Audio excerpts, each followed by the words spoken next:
with a round of applause up top from those you have helped to the front.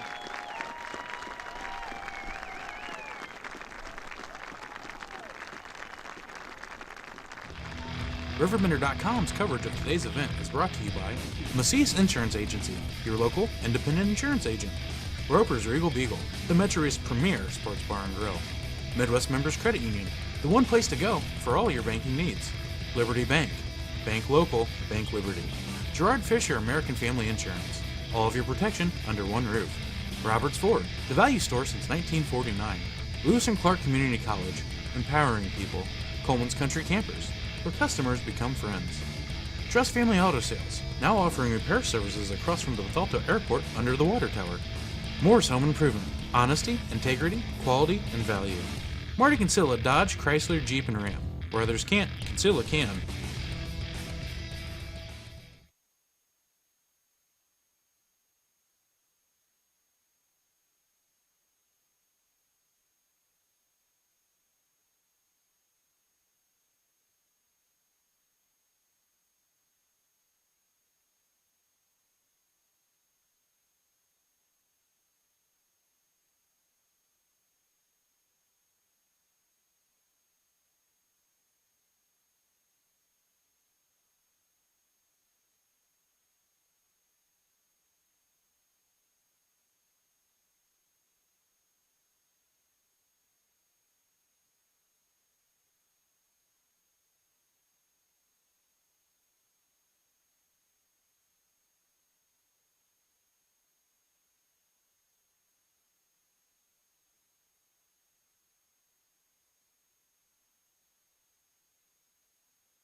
Did you know I can be two places at one time?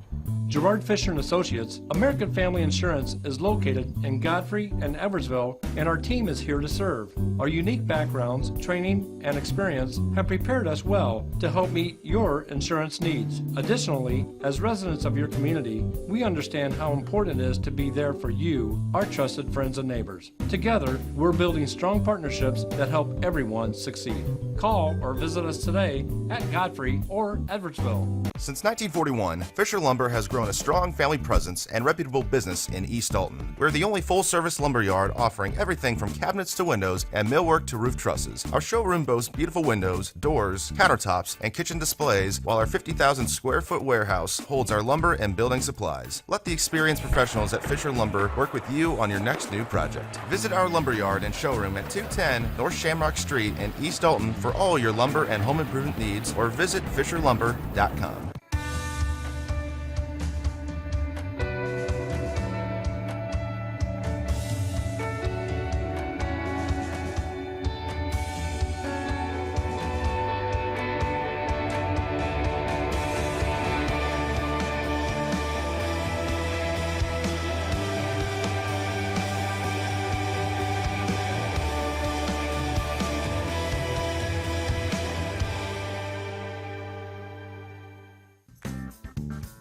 Has free checking become a thing of the past? Not if Liberty has anything to say about it.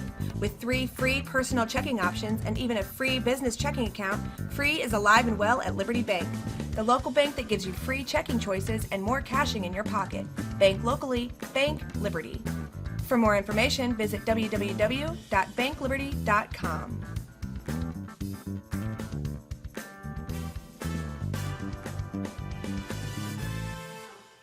I'll grab the birthday cake, you bring the gift, if you're sure she's ready.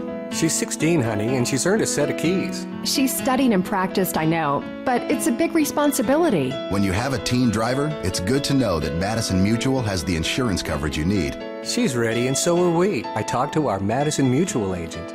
Call Barry Macias, your local independent insurance agent, at 467-2874. The more life changes, the more you need Madison Mutual.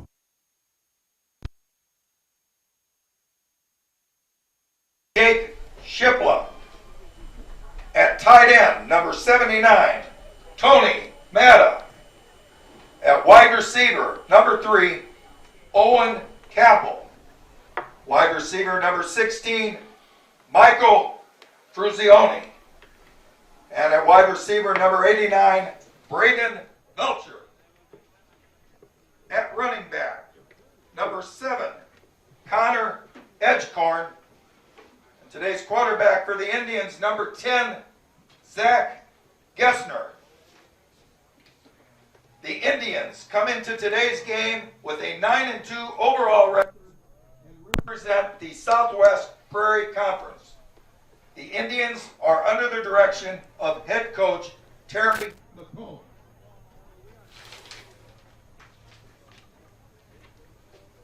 And now, on defense for your Edwardsville Tigers. At defensive end, number 56, Joshua Anderson. At nose guard, number 64, Connor Hinderser. At defensive end, number 50, Andrew Johnson. At outside linebacker, number 35, Chase Veman. Middle linebacker, number 47, Evan Ramirez. Middle linebacker, number 41, Ryan Connolly. Outside linebacker, number 44, Ryan Strohmeyer. At cornerback, number 5, Jalen Cooper. At cornerback, number 17, Ethan Young. At free safety, number 7, Rodney Smith. And the strong safety, number 2, Norman Harris. The Tigers come into today's game with an 8-3 record and represent the Southwestern Conference. The Tigers are under the direction of head coach Matt Martin.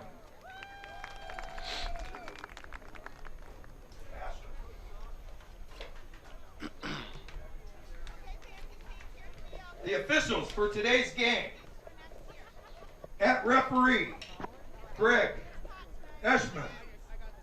The umpire, Johnny Murray. Back judge, Jim Schaefer. At wing, Brian Belcher. The other wing, Dave Collins. Come on, guys.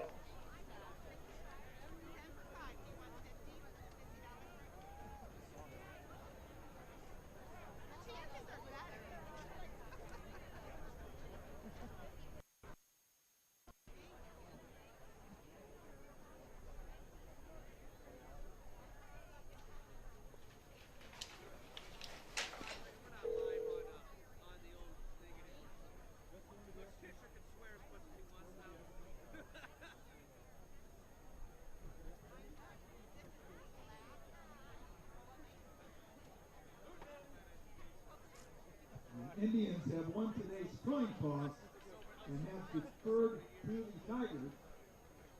The Tigers will defend the north End zone. I tell you what, folks, we're just about to wrap this up. Give the number one more time, Gary, and we're going to call.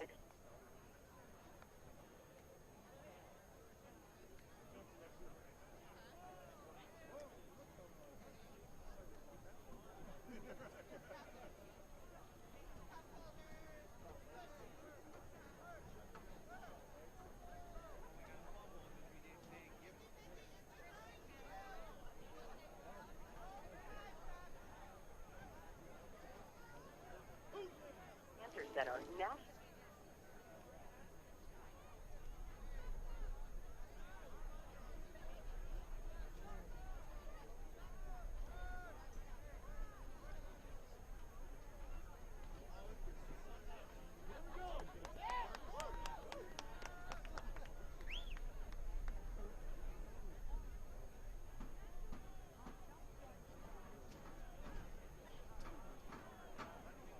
We would like to thank you for attending.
star, and Gary Baker.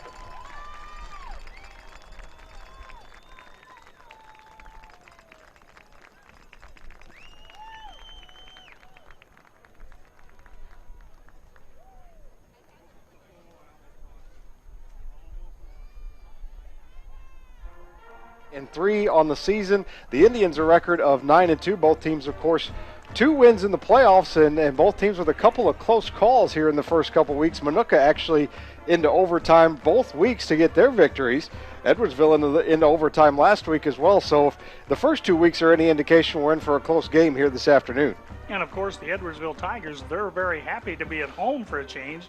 Their first 2 games, both on the road, are, as we would say, just outside Chicago.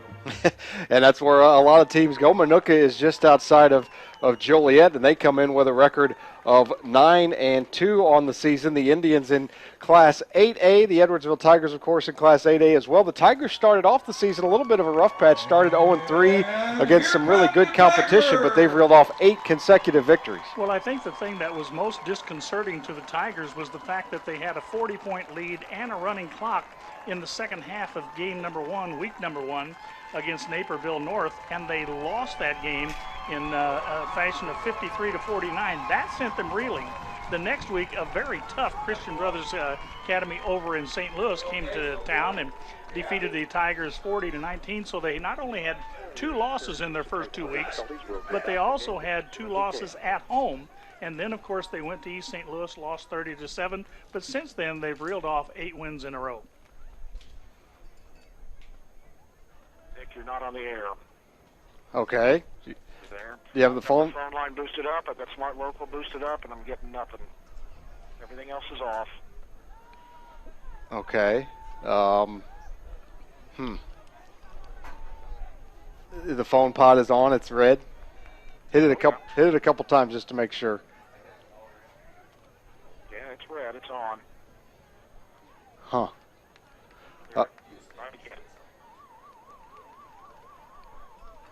Say something now. Test. Nothing. I've got no power. I've got Smart Local up all the way. I've got phone up all the way. Everything else is off. What do we have on the air right now? I've got Survivor up yet. Okay. He's to receive the kickoff for the Tigers, number 2, Norman Harris. Number 7, Rodney Smith. And you got me locked in on the phone, and you're hearing me, obviously, so. Yeah. Kicking off for the Indians. Try it now. That's how. You just hit something that seemed to. We're on now. Okay, let's roll.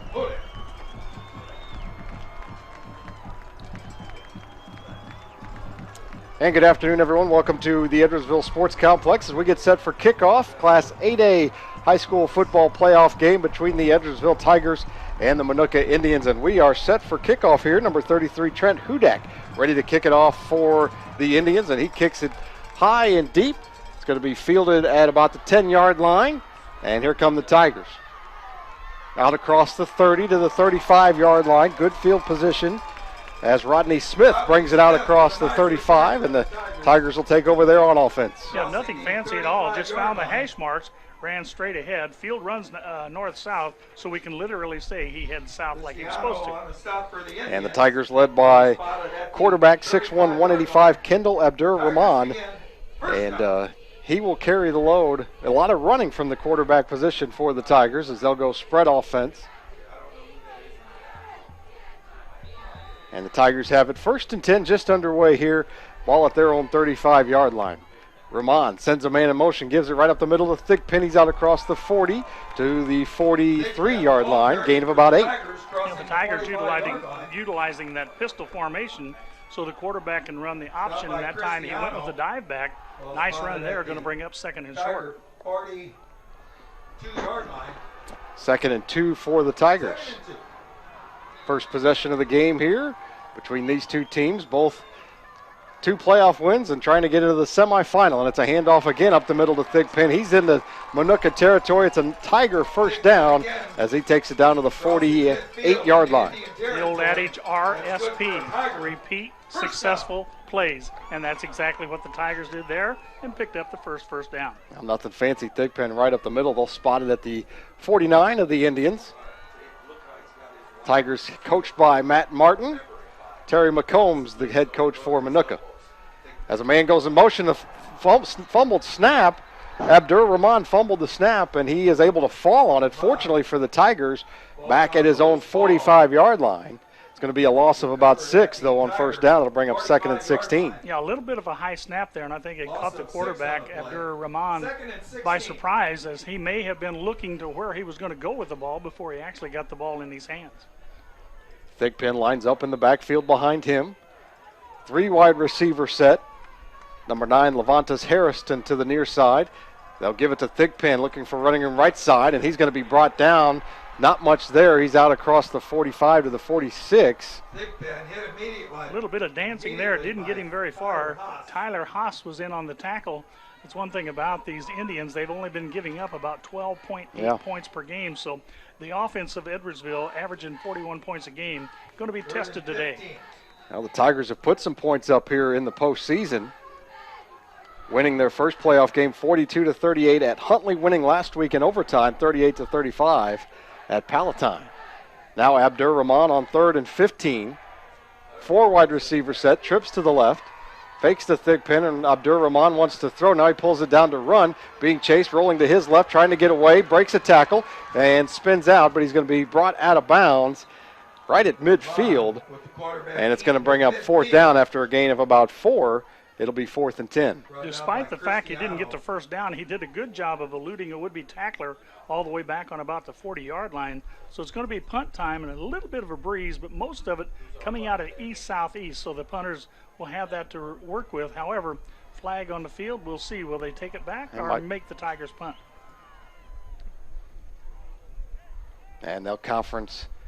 It's going to be against the Tigers as they're talking to number 1 of Minooka. That's Maxwell Cristiano, the defensive captain for the Indians. And it's against the Tigers, and the Indians will decline it, and it'll bring up 4th and 10. We'll see what Matt Martin and the Tigers want to do here. Looks like the punting team's going to come out. Yeah, a block in the back, they decided not to take that penalty, and I think that's pretty good because they want their offense to get their hands on the ball, and it looks like they're going to do so here. The Tigers not really in any position this early in the game to be gambling in midfield. At least that's my opinion. Number 12, Devin Parker, ready to punt it away for the Tigers, standing at his own 35. Matt Cristiano ready to receive for the Indians, standing at his own 20-yard line. And it's a good pick, punt from Parker. It's going to back Cristiano up and take a bounce at about the 10-yard line, and the Tigers are going to be able to down this one inside the 5. So great punt by Parker, good coverage by the Tigers, and the Indians will have their back against their own end zone to start their first possession offensively. Yeah, you couldn't ask for any better punt as they picked up 45 yards, flipped the field. Now, of course, Minooka's going to have a long field with which to work. The challenge for the Tiger defense, keep him right there.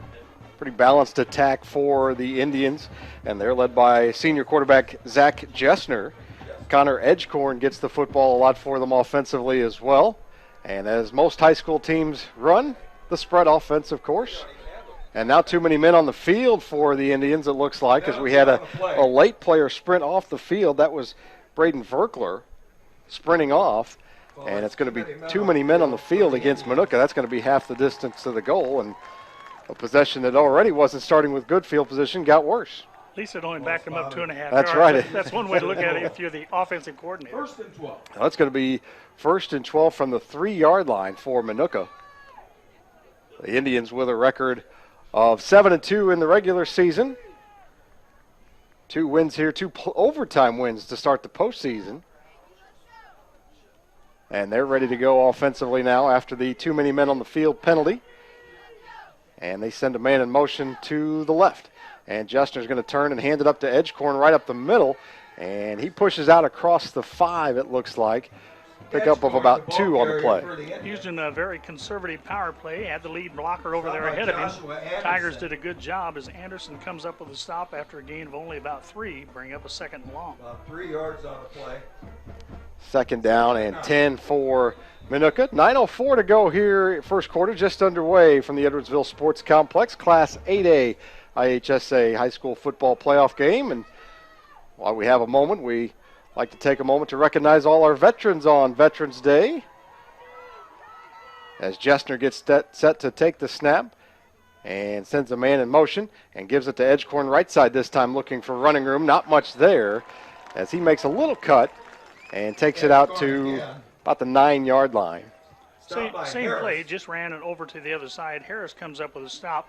Even though there's a lead blocker there, the Tigers doing a good job of shielding him off and making a short gain out of it. Brings up a 3rd and long. 3rd and 6. Imani Johnson was the man in motion that time for Minooka. And now we'll see how aggressive the Indians want to be here on 3rd down and 6 inside their own 10-yard line. If they put it in the air here or content to keep it on the ground and maybe live to fight another day here. Jessner in the shotgun.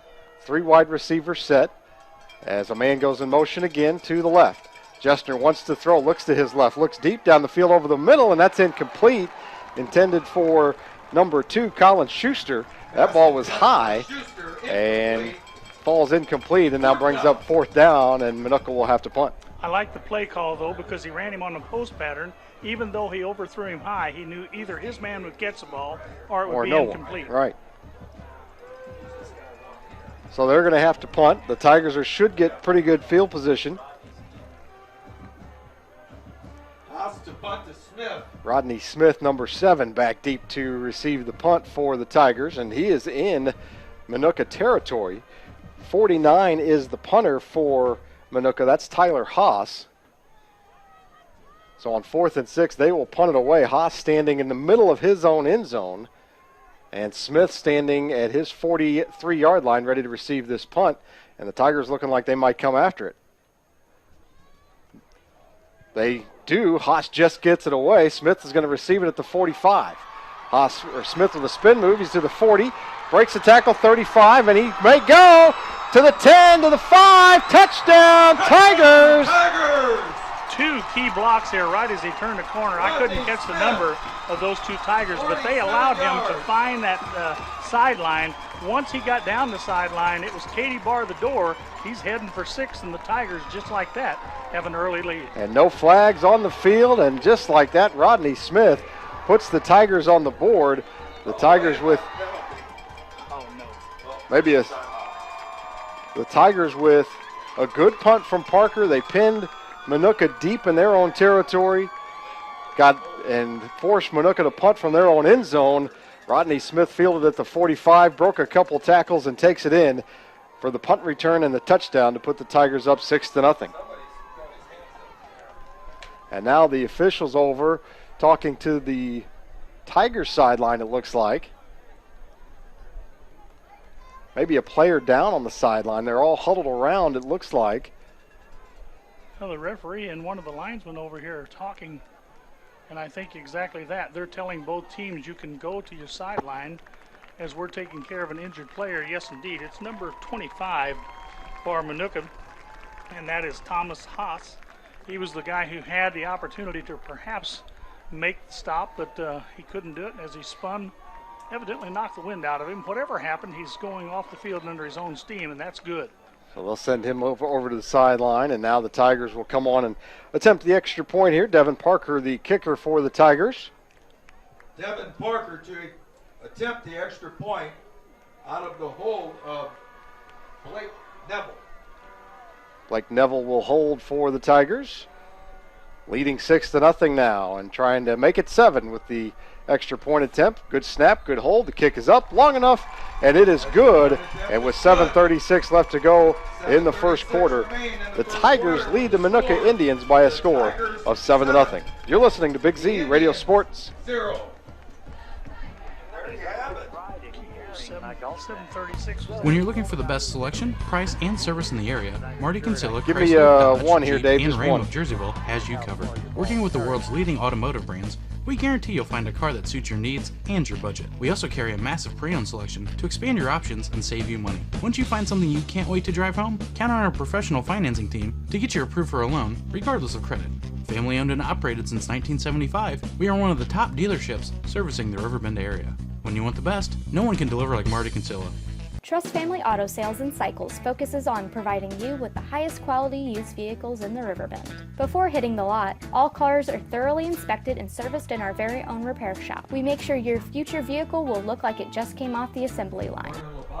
And I think probably the most impressive part about that, yes, the punt return, but even more so the defense getting a stop. And this is a defense, as we said, the last couple of games been giving up 38, 35 points. This time, however, they shut them down and get good field position and turn it into 7 points. Parker with a short kick, fielded at the 20. It's off of Minooka Indian as the Tigers recover the football. He kicked it into no man's land, and we'll see who recovered. The Tigers have it. Eric Espinosa.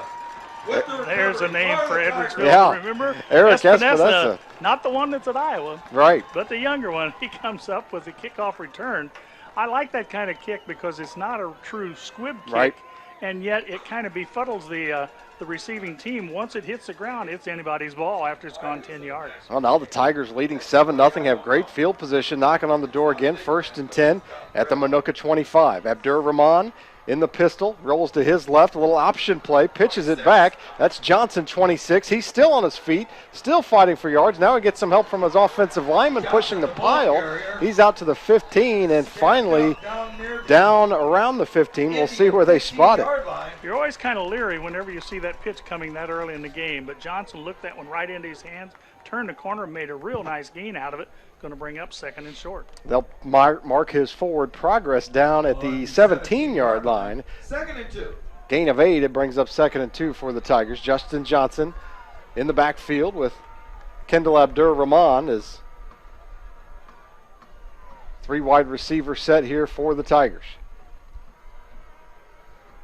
Abdur Rahman waits for the snap, fakes it to Johnson. He's going to keep it. He's got a 1st down and more. Almost broke it, and he's still fighting, and he's inside the 10-yard line, down to the 9-yard line. It's going to be 1st and goal for the Tigers. I like that offensive set because you're always worried about the tailback getting the handoff. Plus, with 3 wide receivers, you spread that defense out. So the middle is a little bit soft, and Abdur Rahman took advantage of that. The only thing I didn't like about it was the way Abdur Rahman had holding the football out there and didn't have it tucked away. 1st and goal from the but he picks up the 1st down. It's 1st and goal, Tigers at the 9. 6:40 to go here, 1st quarter. Tigers leading 7-0. Abdur Rahman discards his hand warmer, and he takes the snap and gives it up the middle. That's Johnson again, still fighting for yards, and takes it down to about the 6-yard line. Johnson doing a good job running behind that big offensive line, getting all that he can out of it. It'll bring up a 2nd down. Ball just inside the 10-yard line, about what, the 8-yard line maybe? They're going to spot it at the 8, it looks like, so maybe a little inside the 8. We'll give them the, almost mark it at the 6-yard line is where they're giving the forward progress. So 2nd and goal, Tigers from the 6. Abdur Rahman in the pistol, and he's going to turn and fake it, and he's going to keep it. He takes it into the end zone from 6 yards out. Kendall Abdur Rahman with a great fake and a touchdown. Actually, 2 great fakes. One to the fullback. That froze the linebacker. Then the juke step with the right foot made the secondary move just a little bit to the left, and the cutback step was good for the touchdown. Injured player for the Indians down again.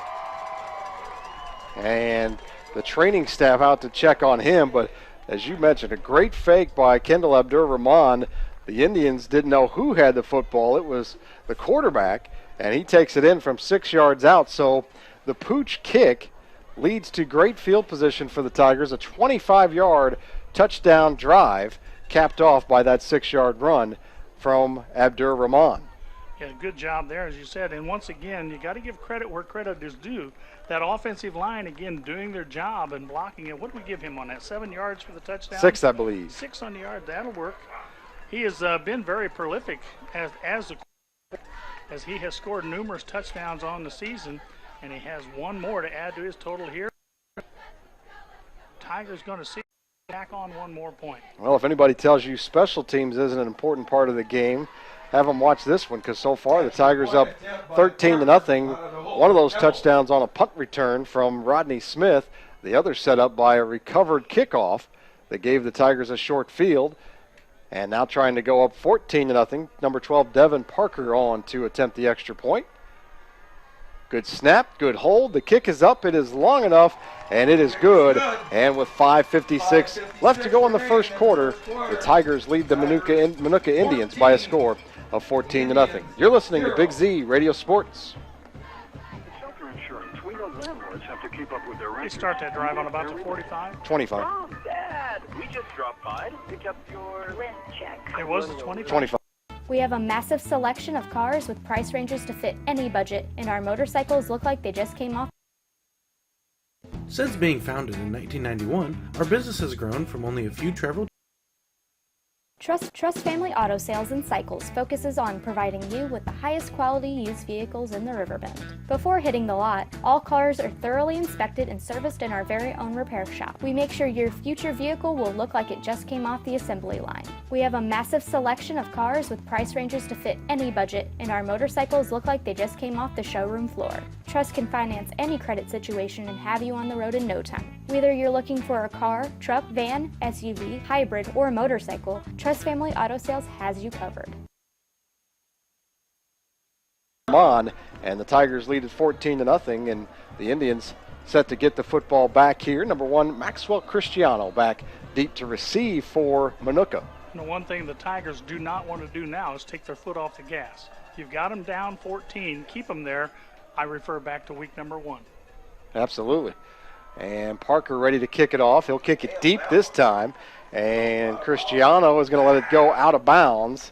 And the flag flies out. And we'll see if the Indians elect to make them re-kick it or if they'll take the field position at the 35-yard line. I still kind of like that, though, when you kick off to a corner.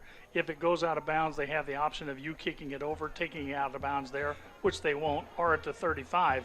But you negate the run back, and by putting it over in the corner, you kind of split the field in half as far as where they can return it. And I think they saw what I saw doing a little research in this game, that Cristiano is a pretty dynamic kick returner. And so far, they've wanted nothing to do with him, and that's been a pretty good strategy thus far, as the Indians will take the football at their own 35-yard line. So much better field position to start this drive for Minooka than the last drive, which started at their own 5-yard line and got even worse after a too many men on the field penalty on the first play. Their quarterback is Zach Jessner, and he takes the snap, and he's going to turn and hand it off to number 20, running right side and looking for running room. And not much there. That's number 20, Imani Johnson, on the carry. He'll take it out to about the 40-yard line, so a gain of about 5 on first down. Yeah, they brought 2 wide receivers out here who were actually lead blockers, then brought him in motion to utilize the jet sweep. Gain of about 5, going to bring up 2nd and 5. The Indians in their road white uniforms, trimmed in orange and blue. The Tigers, of course, in their home black and orange with black numbers trimmed in orange, and makes it a little difficult to see. As Jessner ready for the snap, sends Johnson in motion again to his left. Jessner's going to roll to his left, wants to throw deep down the field, looking for Cristiano, and that is incomplete, just out of the reach of number 1. Falls incomplete at the Tiger 40-yard line. Will bring up 3rd and 5. Yeah, the Indians flooded that far side there as they had 3 wide receivers off there, 1 to medium depth, 1 shallow, and 1 very deep. Went for Cristiano, the deep receiver, overthrew him, brings up a 3rd and 5. Rodney Smith and Norman Harris both over there in coverage for the Edwardsville Tigers. We mentioned the Tigers started the season 0-3. They've reeled off 8 consecutive victories, though, and find themselves here in familiar territory again, the quarterfinal of the Class 8A IHSA playoffs. And now a little different formation for Minooka, as they go with a tight formation and a little fake stretch play. And Jessner's going to turn and hit Johnson. He's got lots of running. A first down to the 40 and down to the 35-yard line of the Tigers. Great play that time for Minooka as they get the Tiger defense going one way. Jessner fakes it, rolls out to his left, and hits Johnson for a big play all the way down to the Tiger 36-yard line, and the first Minooka first down of the game. And the success of that play was set up on the previous play, where they flooded it deep with 3 receivers. This time they drug a receiver across short. The secondary for the Tigers had gone deeper, and so there was a big cushion there for the completion. 4:52 to go first quarter. Tigers lead 14-0. Jessner in the gun, sends Cristiano in motion and hands him the football. Looking for room right side and drives across the 35 to the 33-yard line. And Cristiano running right and carrying it in his left arm. Not usually advisable. No, indeed, it's not. Good stop that time by Ryan Connolly as he cut back against the grain. The Tigers were doing a good job of filling their lanes and make sure there was no cutback lane. Jessner in the gun again. Edgecorn next to him. Sends Johnson in motion to his left. Jessner turns and gives it to Edgecorn. Edgecorn's got some good running room. He's out across the 30 down to the 25-yard line. That'll be another Minooka first down. Johnson, the lead blocker there, opened up a hole that allowed him to get down, as you said, to the 25-yard line. They're moving the chains, and this is what we talked about. The Edwardsville defense had been so tough in the middle of the season. Last two games, however, they've given up a combined 73 points. Need to stop right here, right now. That'll be 1st and 10 for Minooka. Head coach for the Indians is Terry McCombs. Minooka up in the Joliet area. Jessner in the gun, Edgecorn next to him. And flags fly on the field. Maybe a motion penalty here against Minooka. Well, they had sent two receivers wide left, two wide right. So the old 2-by-2 offense, he had a balanced attack and had four receivers who were heading deep. Problem is, one of the four got started a little too soon. False start against Minooka. That'll push him back 5 yards and make it 1st and 15 here. 1st and 15. Ball at the Edwardsville 30-yard line. Tigers leading 14-0. 3:56 left to go here in the first quarter. Rodney Smith and Kendall Abdur-Rahman with touchdowns for the Tigers. Minooka here in their second possession of the game. Went 3 and out on their first drive. Jessner in the shotgun. Edgecorn next to him. 3 wide receivers to the left. And Jessner ready for the snap. Takes it and drops back. Looking to throw deep down the right side. Got a man. Edgecorn. He might go. 10-5. Touchdown. Minooka Indians. He was wide open. Out of the backfield he came on a little wheel route and takes it into the end zone. And that's a 30-yard touchdown pass from Jessner to Edgecorn to get the Indians back in this ball game. Yeah, that was just entirely too easy that time. As you said, Edgecorn was running the wheel route. The first receiver goes on a slant, drew the secondary in, and then he wheels around to the outside, wide open, hooks up for the touchdown, and puts the Indians on the board. And the throw was on the money from Jessner. And now the Indians will attempt the extra point here. 33, Trent Hudak ready to attempt the extra point. Good snap, good hold. The kick is low and blocked. And extra point attempt is no good for Minooka. So with 3:27 left to go first quarter, Tigers lead the Indians by a score of 14-6. You're listening to Big Z Radio Sports. Credit card debt getting you down? Here at Midwest Members Credit Union, we are proud to put our heart into the community that we serve. Every day, credit unions touch every aspect of our lives. They support us as we turn life's goals into accomplishments. Goals like going to college, opening a small business, buying a home, planning a wedding, or having a baby. From your first car to a new life after retirement, our community credit unions are there for all your life's milestones. For all of life's moments, you can depend on us at Midwest Members Credit Union. Across the street here from Edwardsville High School, and the Tigers and Minooka Indians locked up here in a 14-6 game after the Indians put a touchdown on the board. That was a key score, I think, for Minooka after falling behind 14-0. To get on the board on that drive was critical, but maybe equally critical was missing the extra point at the end of the drive. Well, they went down the field very methodically, starting from their own 35, a 65-yard drive, mixing up the run and the pass, but that pass play for the touchdown just looked to be entirely too open as the Tigers were going man-to-man and were not covering that guy on the wheel route outside. Well, don't be surprised if you see that one again. Hudak ready to kick it away. High, deep kick, and it goes into the end zone for a touchback. Number 2, Norman Harris receiving that kick at about the 1, and his momentum carried him into the end zone for the automatic touchback. So the Tigers will start with by far their worst field position of the day at their own 20-yard line. And we'll have to see if they can put together a sustained drive. As we said, Minooka with a 65-yard touchdown drive to get them on the board makes it 14-6. Now, equally important for Edwardsville to see if they can respond with their offense. And here come the Tigers offense back out on the field. Don't forget, after the game, Gary and I will name our Munganast Alton Toyota Player of the Game. Abdur Rahman in the pistol. Justin Johnson, the running back, next to him. 3 wide receiver set for the Tigers. Rahman fakes it to Johnson. He's going to keep it. And, boy, he carries it like a loaf of bread, doesn't he? And he tucks that one in once the contact comes, and forward progress out to about the 24-yard line, gain of about 4. That's okay as long as he can see the contact coming. But when it comes from the blind side, that ball's going to come free. Got it out to the 25. Give him 5. 2nd and 5. 2nd and 5. And the Tigers go a little quicker pace here as Abdur Rahman right back into the pistol and running an option play this time. Pitches to Johnson, loose ball on the field, and the Indians have it. Did I just tell you earlier what I don't like about that option play? The pitch is so oftentimes fumbled, and this is not a good place on the field to give the ball away, and that's exactly what the Tigers do here.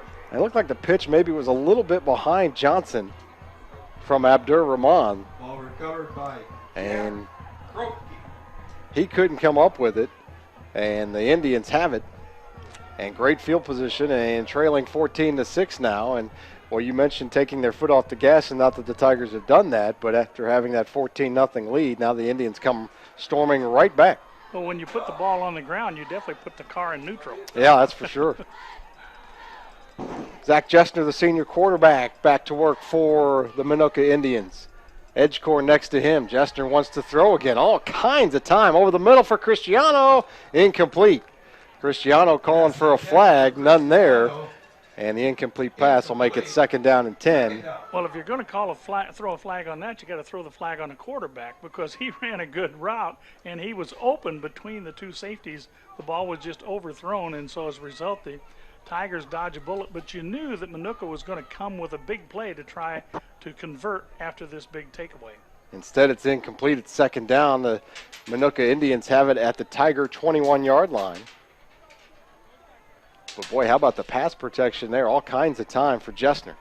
Now empty backfield for the Indians. 5 wide receiver set. Jessner wants to throw right side. He's got a little slant pattern, and that's complete. And inside the 15-yard line goes number 89, Braden Berkler. That's a big guy to be brought down, and it looked like to me that was number 7, Rodney Smith, who just took his pegs right out from under him and made sure he didn't make any further progress. Clock rolling now, 2:25 to go as they mark that one down at the 12-yard line, and a big 3rd down play coming up here. 3rd and a long one. 3rd and 1 for Minooka. Now they go with a heavy package, and Jessner under center for the first time. 3 guys in the backfield behind him. OT formation, the full house. And they're going to pick up the 1st down. It's number 49, Tyler Haas, on the carry as he takes it inside the 10 to the 8-yard line. It'll be 1st and goal for Minooka. There are some old-timers up in the stands that I remember when that was the offense everybody ran. That was the primary formation. At the 8-yard line. Back when the philosophy was you throw the ball, three things can happen, and 2 things are bad. 3 yards in the cloud of dust, that's what we want. And they go back to that formation again here. Johnson, Haas, and number 9, Jack Krepke behind Jessner. Haas gets the football left side looking for running room and takes it across the 5-yard line down to about the 3. So a 4-yard gain on 1st down as the Indians just try to grind it out here. Well, you give it to your right halfback. You got the fullback and the left halfback. Running is what we used to call double lead, and sometimes that's run out of the bone, stepping your fullback up a step closer. But in any event, the double lead is good for down inside the 5, 2nd and goal. Well, because quarterbacks don't typically block, you're always outnumbered on offense, so that helps a little bit having those 2 fullbacks in front of him. Again, Johnson, Krupke, and Haas in the backfield. This time it's Krupke up the middle, driving for yards. He's got a touchdown. He's in. Touchdown, number 9, Jack Krupke is in. And that makes it a 14-12 ball game. So the turnover, costly for the Tigers. They fumble it. Manuka starts the drive at the 21-yard line, and they drive it the distance for the touchdown, capped off by the touchdown from Kropke. And I like the sequence of plays there. You run that double lead power play, and then all of a sudden say that fullback, you've blocked real hard a couple of times. Let's let you have it on a quick hitter, and he converts for 6 points. And they're going to go for 2 here to try to tie this ball game up. I'd be real tempted to get right back in that same formation, and they do. Johnson, Kropke, and Haas in the backfield. Now they spread them out a little bit. Double wing. Double wing formation. Jessner's going to throw. All kinds of time again, and a man wide open in the flat. That's number 43, Adrian Page, the tight end. 6'1", 200 pounds, and somehow he got lost in the shuffle. Unbelievable, Right. huh? He's hard to miss, but he snuck out into the flat, and there was nobody around him. And the other thing about the play was, again, Zach Jessner, all kinds of time back there to survey the field and let that one develop. It did develop to the point where Page snuck into the flat for the 2-point conversion to tie this game up at 14 with 1:08 left to go in the first quarter. You're listening to Big Z Radio Sports. Morse Home Improvement is a second-generation, family-owned and operated company committed to putting customer service and quality first. Serving you since 1962, we strive to make every customer a customer for life. At Morse Home Improvement, we operate by a code of ethics we call the Morse Code. This code consists of honesty, integrity, quality, service, and value. Visit us at MHI1962.com or call 46-50505. Does your computer or cell phone Let's do 2. in today's day, people don't realize Yes.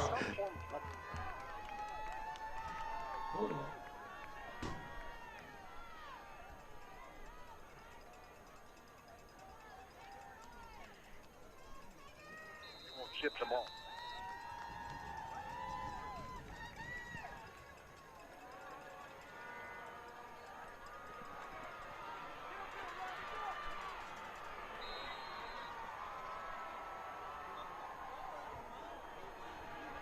Smith with the return. Shot by Johnson. By number 7, Rodney Smith, and he brings it out to just across the 20-yard line, and the Tigers will start 1st and 10 at their own 22. Well, the pooch kick gave the Tigers an opportunity to have a short field at one time. A fumble recovery gives Manuka a chance for a short field. Both times, both teams convert, so we're back to square one. We appreciate you joining us today, whether you're listening on 94.3 FM or watching us on RiverBender.com or EdGlenToday.com. Thanks for joining us for this Class 8A IHSA high school football playoff game. And now some confusion for the Tigers is Kendall Abdur-Rahman looking over at the sidelines, and it looks like they don't have enough guys on the field, and they're going to have to take a timeout. So this game started so well for the Tigers, up 14-0, and now just kind of in neutral, as you said. Well, when things go wrong, sometimes that works not only on your team, but on the psyche of the team as well. And I think right now it is the Tigers who are scurrying a little bit. They're a little bit wondering, hey, what's going on? So they need to regroup, and there's no reason why you shouldn't have 11 guys out there ready to run the play. But for some reason, Abdur-Rahman decided he didn't like the looks of things up in front of him, so he takes the timeout. You know, it's a very stout defensive team that they're facing here in the Manuka Indians. As you've mentioned earlier, they allow only about 13 points a game, 12.8 points per game, and really offensively the Tigers have not done a great deal. Their points have been due to a punt return and a field after a fumbled kickoff by Manuka. So the offense here for the Tigers needs to get going, and we'll see if they can do it here. Now, 1st and 10 at their own 21. Abdur-Rahman sends a man in motion. He's going to turn and hand it off up the middle. I think that's Thigpen, and he's not going to get much. Number 1, Max Cristiano on the tackle. Yeah, when you look at that Manuka defense, they only put 3 down linemen. But between those 3 down linemen, there's a half a ton of beef there. So they're going to plug things up between the tackles, and that also frees up your linebackers. You have 5 of them now, and they can flow to the ball. And the leading tackler for the team is number 1, Max Cristiano, from that safety position. We're under 30 seconds to go now here in the first quarter. Tigers will have to take a snap here, at least one more before the end of the quarter, as Kendall Abdur-Rahman in the shotgun with Thigpen behind him. and gives it to Thigpen up the middle, and nothing there. No, now he breaks a tackle. Good job by Thigpen to break out of what looked like it was going to be a loss on the play, and instead he takes it out across the 25 to about the 27-yard line. Awful lot of hard work for only picking up a yard or two, but as you said, he eluded the first tackler, but lo and behold, as he spun out, there was more defenders coming his way, and this is why they have such a good defense at Manuka. Well, and that's going to be the final play of the first quarter. When we start the second quarter, the Tigers will be facing a 3rd and 3 at their own 28-yard line, tied at 14 with the Manuka Indians after the first quarter of play. You're listening. Roberts Motors is proud to say that we've been serving the Alton area for over 68 years. We must be doing something right to be able to say that. Stop by and find out why customers love the experience at Roberts. We pride ourselves in providing our customers all the information they want in an upfront manner, making the process of buying a vehicle easy and surprise-free. High pressure, hidden fees, surprises, not allowed here. Stop by today and let us show you how buying a car is supposed to be. Roberts, the value store since 1949. Roper's Regal Beagle, located on Godfrey Road, is the Metro East premier sports bar and grill. Open Sunday through Thursday till 2 a.m. and Fridays and Saturdays till 3 a.m. At Roper's Regal Beagle, you will enjoy some of the area's best pizza from their wood-fired pizza oven. There's also a full kitchen offering a huge variety, as well as a soup and salad bar. Sports fans, Roper's Regal Beagle is the place to watch the game. 27 TVs, NFL ticket, Big Ten, Pac-12, and streaming local high school sports. 3rd down and 3 from their own 28-yard line. Empty backfield for the Tigers. And now whistles blow. And we'll see what that's about as the officials are going to conference and talk about it, as we're just about out of daylight here. As it's 4:38 here. And yeah, and this is kind of a difficult time because the lights really take an effect. So as far as your passing game, you're kind of in that twilight zone. 3rd and 3, Abdur-Rahman, empty backfield. 4 wide receiver set. Now a man motions into the backfield for the Tigers. That's 34, R.J. Wilson. As Abdur-Rahman fakes it, he's going to keep it. He's got a first down and more. 35, 40, still on his feet. 45, fighting for more yards and brought down and pushed back. And I think he's going to get forward progress to the 45. Either way, it's going to be more than enough for a Tiger first down. Yeah. They got him into the secondary. Then Levante Hairston with a nice downfield block as he sealed the wall there, allowing him to cut back in and get to first down. Well, he's the leading rusher for this Tiger ball club and shows his speed there on that read option play. Keeps it and takes it out to the 45-yard line. Picks up about 17 on the play. Good enough for a Tiger first down. 1st and 10 at their own 45.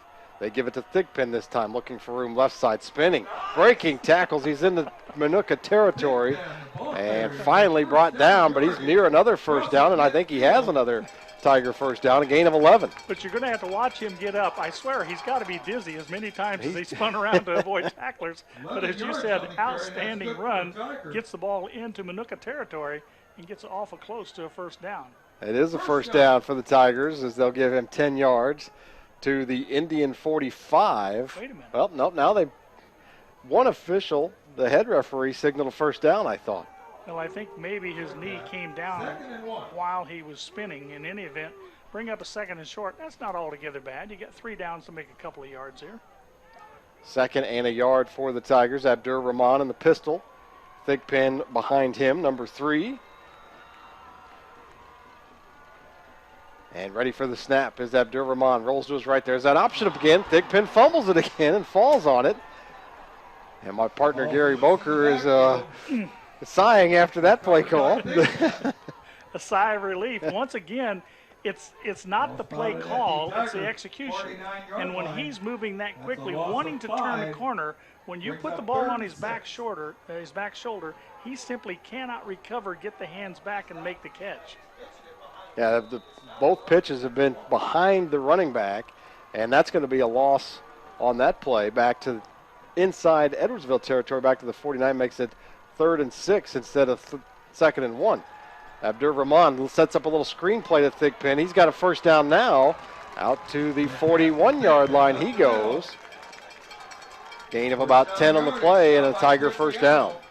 Was it Thigpen in the cartoon character? He always has a cloud of dust around him. Well, there's always a cloud of dust around him. Even though we're on the artificial turf, he really kicks up some dust, making some outstanding runs there on the carpet. First down. Now 10:38 to go here, second quarter. Tie ball game at 14. Tigers have it. First down at the Minooka 42-yard line. Abdur-Rahman is going to give it to Thigpen again, looking for room left side, and nothing there. Now maybe picked up a yard or two on the play. Small gain, and the Tigers will have second down. Well, he was looking to go inside, found the door closed there, so he darted to the outside, was able to pick up 3 on what looked like it was going to be a run for no gain at all. Tigers led 14-0 after a punt return for a touchdown and a 6-yard touchdown run from Kendall Abdur-Rahman. Minooka stormed back and scored the next 14 points, and we are tied at 14. Man goes in motion and gets the football, and he's got some running room to the 35 and still fighting. Going to be brought down, and looks like forward progress is going to be at about the 35-yard line. I think the ball carrier was Norman Harris, number 2. Yeah, Harris that time came in the jet sweep action. He got the quick handoff from the quarterback. He turned the corner just outside the right tackle and was able to pick up a nice gain, 3rd and short, in what should be 4-down territory for the Tigers here. Justin Johnson back into the ball game at running back for the Tigers as a hard count from Abdur-Rahman, I think, draws Minooka off sides. Encroachment against the Indians, and that's going to give the Tigers another first down. In the coaching ranks, we used to call that a cerebral play. You mess with their mind. Right. In any event, it works. It gets the Tigers the first down and moves the chains, keeps the ball moving. Still got 9 minutes to go till halftime. And it was Adrian Page, the big defensive end, that jumped off sides. And the Tigers have it 1st and 10. Abdur-Rahman up the middle to Justin Johnson, fighting for running room. Got some good positive yardage inside the 20 to the 18-yard line, and should be another Tiger first down. Yeah, the right side of that offensive line really blew things open there. And as you said, a nice run. And are they going to say first down or not? Looks like they're going to bring give him second down and about a yard, I guess, is where they're going to spot it. Wow, it's a short yard. It is a short yard. Abdur-Rahman in the pistol, Justin Johnson behind him. And I say once again, you really don't care if it's second and short. Just don't put the ball on the ground again. No more option here.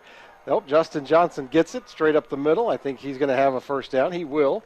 Down to the 16-yard line he goes, pick up a 3, and it'll be 1st and 10 for the Tigers. When you got the hot running back, keep feeding him. They say you feed the beast, and he'll take you to the end zone, and we're heading that way as the Tigers are on the move. They're in the red zone, knocking on the door.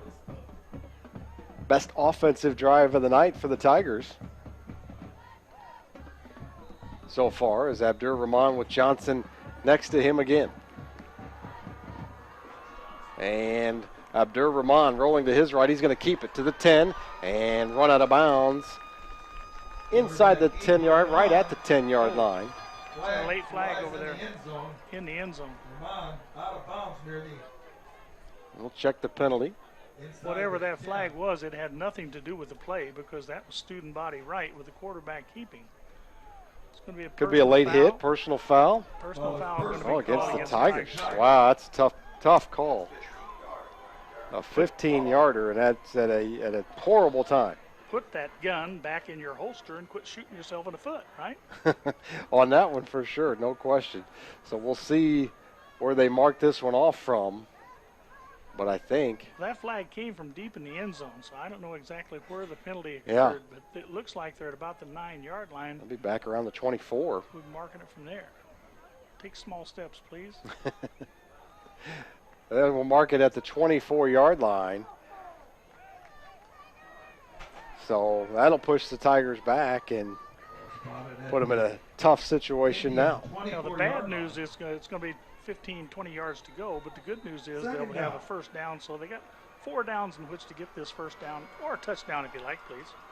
Well, it's second down, so 3 downs, but now the give is to number 2, and that's Harris looking for running room, and not a lot there. Run out of bounds around about the 20-yard line. Nope.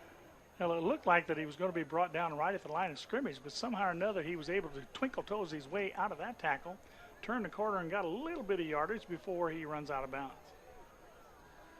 They'll spot it right at the 20-yard line, gain of 4.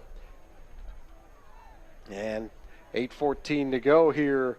Clock stopped after going out of bounds, and it's 3rd down and 14 for the Tigers. At the Indian 20-yard line. 3rd and 14. And Justin Johnson into the ball game in that pistol formation. He's behind Abdur-Rahman. You would think they'll go for it here. Might kick the field goal. In range for that. Abdur-Rahman wants to throw his first pass of the game over the middle, and that is caught. Touchdown, Tigers! What an amazing catch as he went into traffic.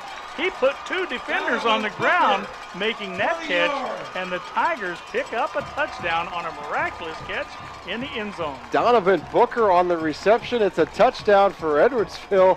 What a catch. And the Tigers are back on top, 20-14. Excellent play as he ran that post pattern. As we said, there were 2 defenders right there. He was sandwiched, but the 2 defenders are the ones that went down as he came down with the ball. That's one of the best catches I've seen in a long time. He took a shot, held on, and it's a touchdown. Devin Parker on to attempt the extra point. It is long enough, and it is good. And with 8:08 left to go in the half, the Tigers now lead Minooka by a score of 21-14. You're listening to Big Z Radio Sports. And the Indians 14. Sal Bottling asks, have you tried the most genuine citrus soda You on talk the about market? firing that ball in there. Since being founded in 1991, our business has grown from only a few travel trailers on a grass field to one of the largest dealerships in the state of Illinois. If you enjoy shopping in a relaxed, no-pressure atmosphere, we invite you to come visit. Our indoor showroom allows you to shop in comfort, even on those days when Mother Nature doesn't cooperate. At Coleman's, we pride ourselves in providing you with the best value for your hard-earned dollar. Whether you're looking for your first camper or the one that will last you through your retirement years, we have you covered. Coleman's Country Campers, where customers become friends. 21-14 after a terrific throw and catch from Kendall Abdur-Rahman to Donovan Booker. And a touchdown for the Tigers has put them back up 21-14. What do they say? Thread the needle? That's exactly what he did on that pass. And give Booker credit because he was able to concentrate and maintain his focus on the ball despite the fact that he had defenders all over him. Now the Tigers set to kick it off. Devin Parker ready to kick it for the Tigers. And number 7, Connor Edgecore. Number 13, Steven Gonzalez back deep to receive for Minooka. Parker's kick. High, deep kick. It's going to be fielded by Edgecore at about the 4. Out to the 10, to the 15. And tiptoes his way out across the 20 to the 23-yard line, I believe, is where they will mark that one, and that's where Minooka will take over on offense. Good coverage that time by the Tigers as they had things plugged up in the middle. My fear was if he broke through that, he could have been off to the races. Well, now Minooka back on offense as the Tigers with a good drive offensively to get back into the scoring column and back on top 21-14. The Tigers jumped up 14-0 to start the game. Minooka stormed back to tie it at 14, and now the Tigers have answered with a score to take the 21-14 lead. That's big number 89 here on a quick slant in. And Jessner in the pistol, sends Johnson in motion one way, gives it the Edgecore the other way, right side, still on his feet, still fighting for yards, and out across the 25 to crossing the 25. About the 28-yard line he'll get, gain of about 5. Good run there. As I said, I was schooled on that one. I thought for sure that big tight end out here, they were going to run the quick slant to the big guy. He's a ton to bring down one-on-one, but instead they ran the other way. It's scoring with a nice run of about, 7 yards maybe? 7 yards on the Well, gain of 7, you're right. Out to the 30 they'll give him. 2nd down and 3 for Minooka. Jessner in the pistol. Sends Johnson in motion again. Gives him the football left side on a sweep. And he'll fight for more yardage and get up near the first down marker. Jessner stopped by Morrissey. I think he's going to get enough for the first down. They'll move the chains. So Well, he may get enough for the first down, but he sure got a pad full of Jacob Morrissey. You talk about waylaying. Morrissey did an outstanding job, and he just kind of got up like, let's get ready for the next play. In the open field as well. Out to the 34-yard line, the football goes. And Minooka with a first down and 10. 7:01 to go here in the first half, 21-14. Tigers lead the Indians. Jessner in the pistol. Edgecorn next to him. Sends Johnson in motion to the right. Jessner gives it to Edgecorn, right side, looking for room. Not much there. Flag comes in, and a gain of about a yard on the play, and a penalty mark. I got to believe that's got to be an offensive holding right there where that occurred. Like they were trying to keep the Tigers from getting over to that side of the field. What will be the call? Up? Chop block against Minooka. So that's become one of my least favorite calls. You hate it when somebody goes down there to make a block because we've seen so many knee injuries with so many athletes, and it can just ruin not only a career but a life as well. Well, that's a big penalty. It marches them back to the 21-yard line, so a 15-yarder against Minooka. Back to the 21-yard Now line. watch for that wheel route again. Yeah. Boy, it was so open for the touchdown, and certainly tempting to run it again. I almost said I could run for the touchdown, but then sanity prevailed. Jessner in the pistol. Edgecorn, who caught that wheel route last time, next to him. Jessner, all kinds of time, now sneaks in and caught the bass, almost dropped it, and short completion. Out across to the 29-yard line he'll go. Gain of about 8 on the play. Yeah, 2 receivers going down and across a little bit deeper to kind of drag the defense and alert those linebackers away. Then Morrissey, however, was able to step up, make the tackle for not a minimal gain, but it could have been a whole lot worse. But Jessner has all kinds of time to throw the football back there when he drops to throw.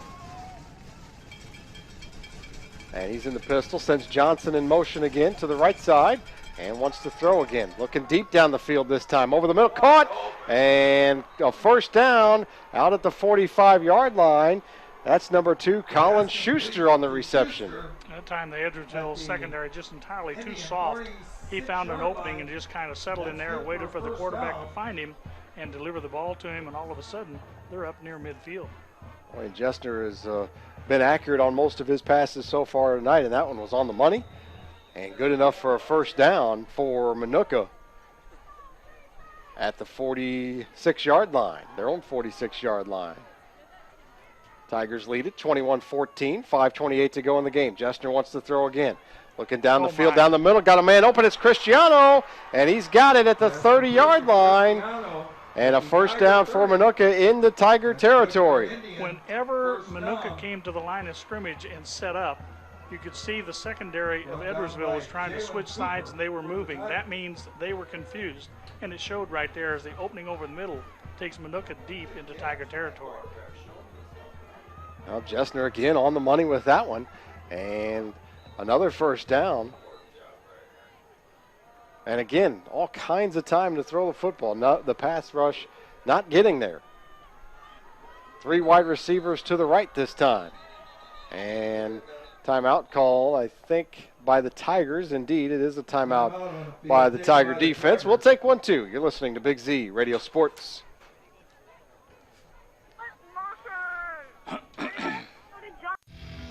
RiverBender.com's coverage of today's event. Did you know I can be 2 places at one time?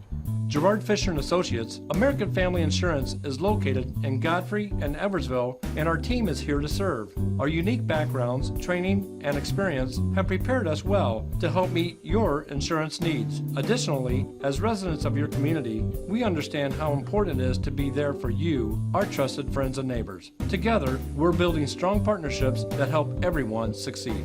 Call or visit us today at Godfrey or Edwardsville. Since 1941, Fisher Lumber has grown grown a strong family presence and reputable business in East Alton. We're the only full-service lumber yard offering everything from cabinets to windows and millwork to roof trusses. Our showroom boasts beautiful windows, doors, countertops, and kitchen displays, while our 50,000 square foot warehouse holds our lumber and building supplies. Let the experienced professionals at Fisher Lumber work with you on your next new project. Visit our lumber yard and showroom at 210 North Shamrock Street in East Alton for all your lumber and home improvement needs, or visit RiverBender.com.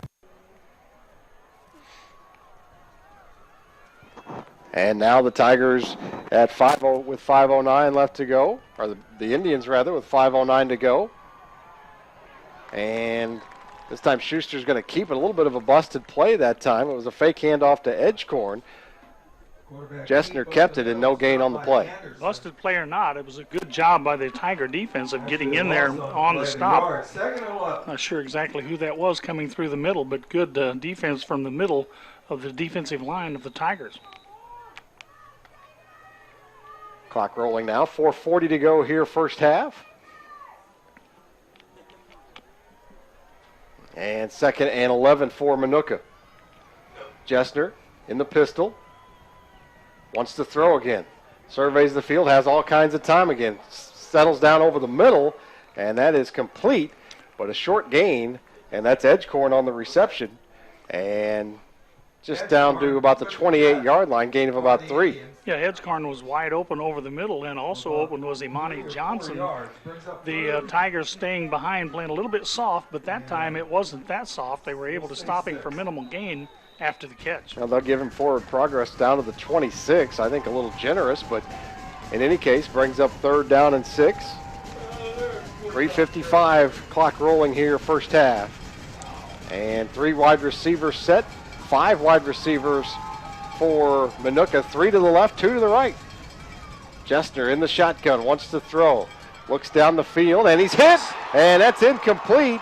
His arm was going forward, I think. They will call it an incomplete pass. But he got hit in the back hard, and that falls incomplete and brings up 4th down. I believe that was Anderson they're calling as the guy coming in there. I couldn't exactly tell with his number, but Josh was 6 foot, 230 pounds. Let me tell you what, he delivered all 230 pounds onto that quarterback. And finally the pass rush gets there for the Tigers that time, but now 4th and 6, and looks like Minooka's going to go for it here. Trailing 21-14, 3:36 left to go. Watch for a screen over the middle.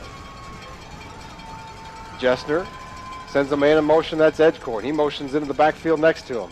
Jessner wants to throw. Screen that is to Edgecorn on the right side, and I think he got the first down. He did.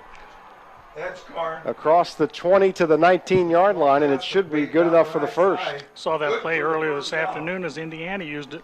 Brought the back into the backfield as though he was blocking. Just a little bit of a shiver block, and then all of a sudden he's out in the flat for the catch and the first down. And now the Minooka with it, 1st and 10 at the Tiger 19-yard line. 3:30 to go in the first half. Jessner up under center in that full house backfield again. And he will give it to Johnson right side, looking for running room. Johnson, the ball carrier. Picks up about 2 on the play, it looks like.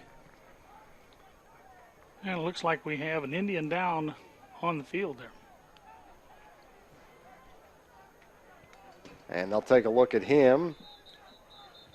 And the whistle will blow. And it looks like an offensive lineman. Might be Page, actually, 43.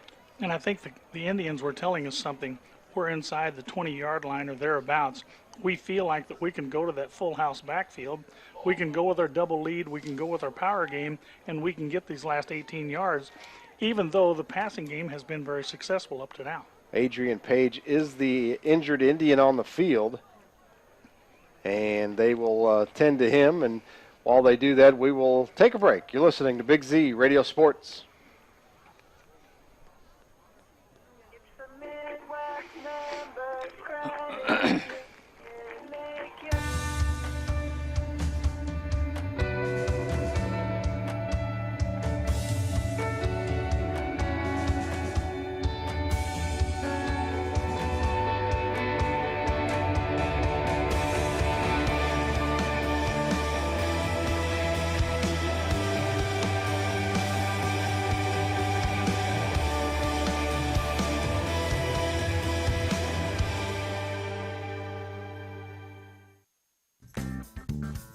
Has free checking become a thing of the past? Not if Liberty has anything to say. 18-yard line. While we have a second, we want to congratulate the Edwardsville volleyball team. Another very successful season. They were eliminated, however, in the super sectional. Guess who beat them? Coincidentally enough, Minooka. So a little revenge maybe on the minds of the football team today. Indians with it, 2nd down and 9. Man goes in motion to his left. That's Johnson.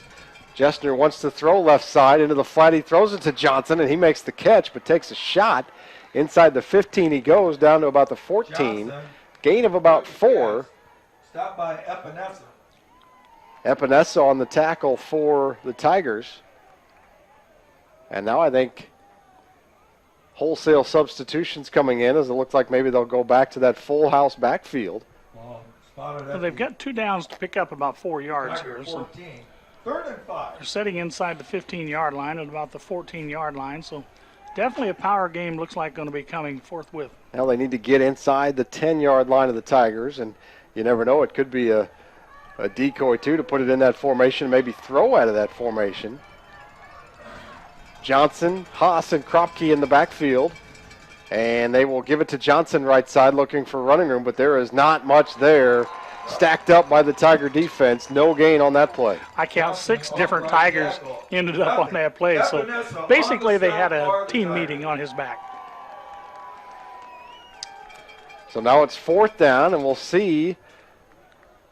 I think the field goal unit's going to come out. It is. Trent Hudak is going to come on and attempt this field goal here for the Indians. I never take this for granted. They say they're going to kick a field goal. We shall see.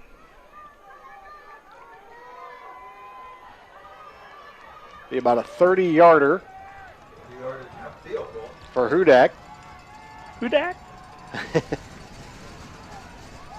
And they will kick it, it looks like. Snap down, kick is up long enough, and it is good. So with 1:14 left to go, the Indians kick a 30-yard field goal and inch a little bit closer to make it 21-17 with 1:14 left to go in the first half. You're listening to Big Z Radio Sports. And even a free business checking account. Free is alive and well at Liberty Bank, the local bank that gives you free checking choices and more cashing in your pocket. Bank locally, bank Liberty. For more information, visit www.bankliberty.com.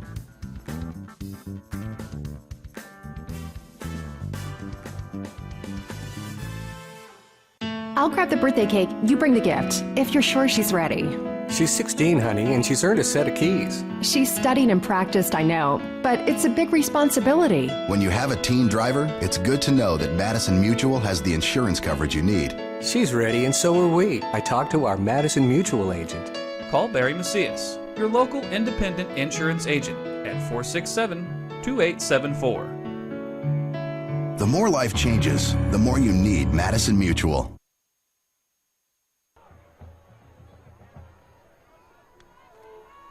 With Gary Boker, Nick Darr back with you from the Edwardsville Sports Complex, where the Edwardsville Tigers lead the Minooka Indians by a score of 21-17. 1:14 left to go here in the first half, as Hudak set to kick it away for the Indians. High, short kick, fielded at the 10, fumbled by the Tigers. Now picked up, and that is going to be brought out to about the 20-yard line. Looks like number 2, Norman Harris, I believe, on the return. Nope, that was 7. Rodney Smith. I'm about to the point where I'm going to start a crusade of let's get rid of these gloves. I want the fingers and the flesh to touch the leather and the ball so you can feel it, so you can hold on to it. I'm going to work on that one, but my first crusade is going to be against black numbers on black jerseys. So I'll back you on that. I'll sign that petition too. Main thing right now is that the Edwardsville Tigers are going to have to not only hold on to the ball, but I think they're going to have to pick up at least 1 first down. 1:09 to go, 21-17. The Tigers lead it. And whistles blow, flags fly. Indians with 3 timeouts, by the way, remaining. The Tigers just 1. Illegal participation. And too many men on the field for the Tigers. That's going to push them back, and the Indians can use those timeouts now if they want. Well, the thing of it is, if you see that kind of situation coming and you're in the Tigers' position right now, call a timeout to avoid that penalty. So that's a 5-yard mark off. It's 1st and 15 for the Tigers. Ball at their own 14-yard line. Abdur-Rahman in the pistol.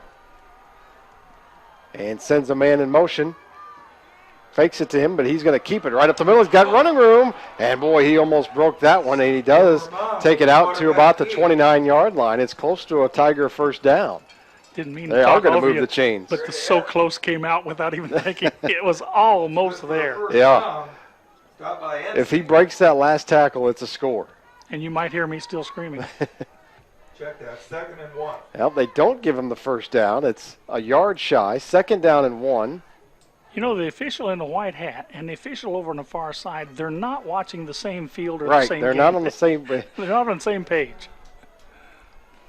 2nd and 1, clock rolling, 48 seconds to go. Abdur-Rahman in the pistol.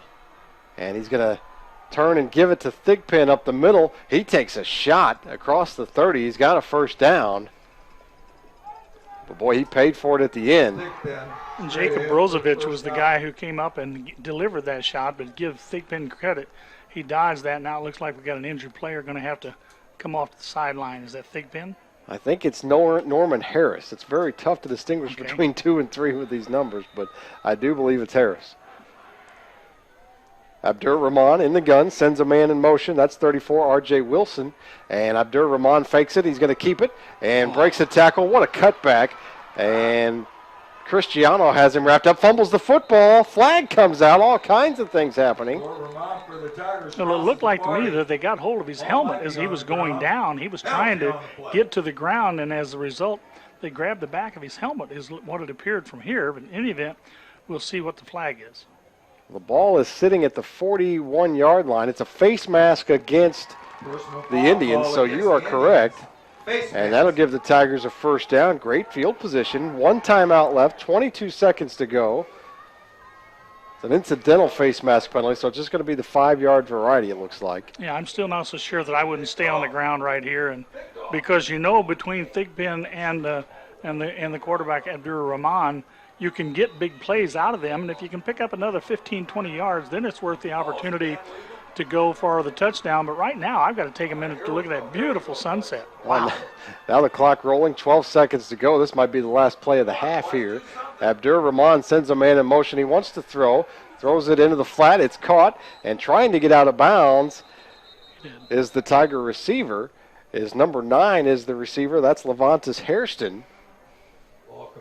He's right near the Indian 45. Yeah, I like that call. I like that throw, and I like that catch. You get right there on the sideline, make the catch, step out of bounds at the 45. Didn't have to burn a timeout. Well, he did, and it doesn't really matter. Now you got a one play to let's see if we can get 6 or get a defensive penalty. So 1.3 left to go, and now you've got the ball at the Minooka 45-yard line. Certainly worth taking a shot here.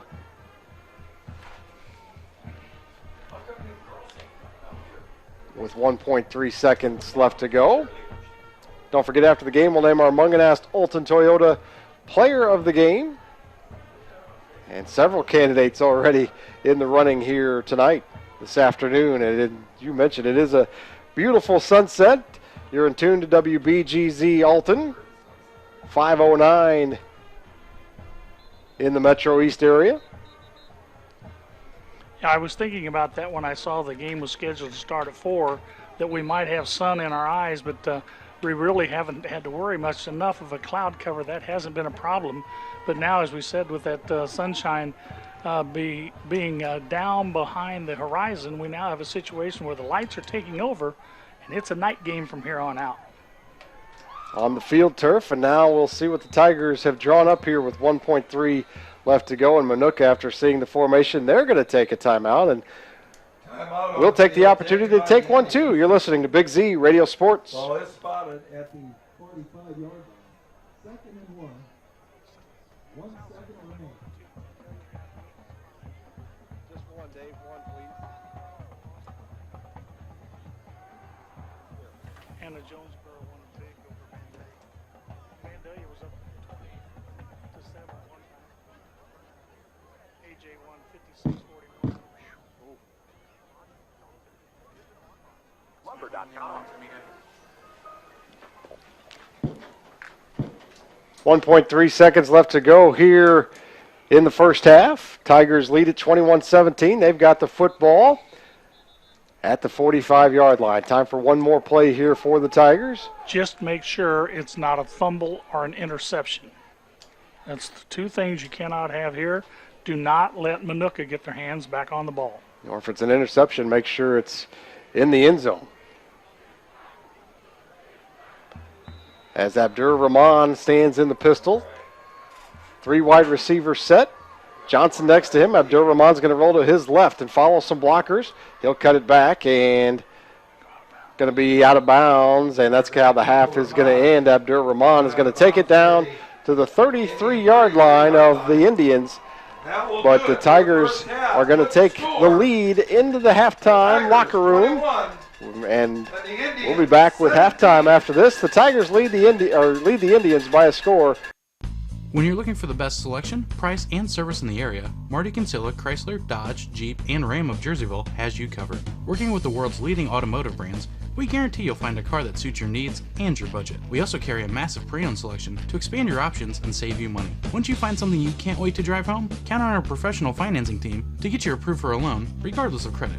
Family owned and operated since 1975, we are one of the top dealerships servicing the Riverbend area. When you want the best, no one can deliver like Marty Kinsella.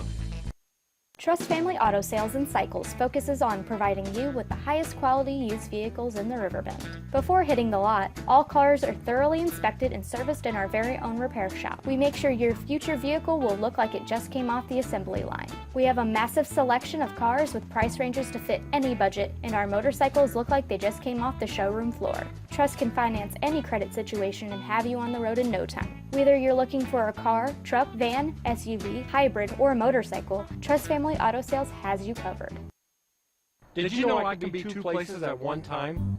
Gerard Fisher & Associates, American Family Insurance, is located in Godfrey and Eversville, and our team is here to serve. Our unique backgrounds, training, and experience have prepared us well to help meet your insurance needs. Additionally, as residents of your community, we understand how important it is to be there for you, our trusted friends and neighbors. Together, we're building strong partnerships that help everyone succeed.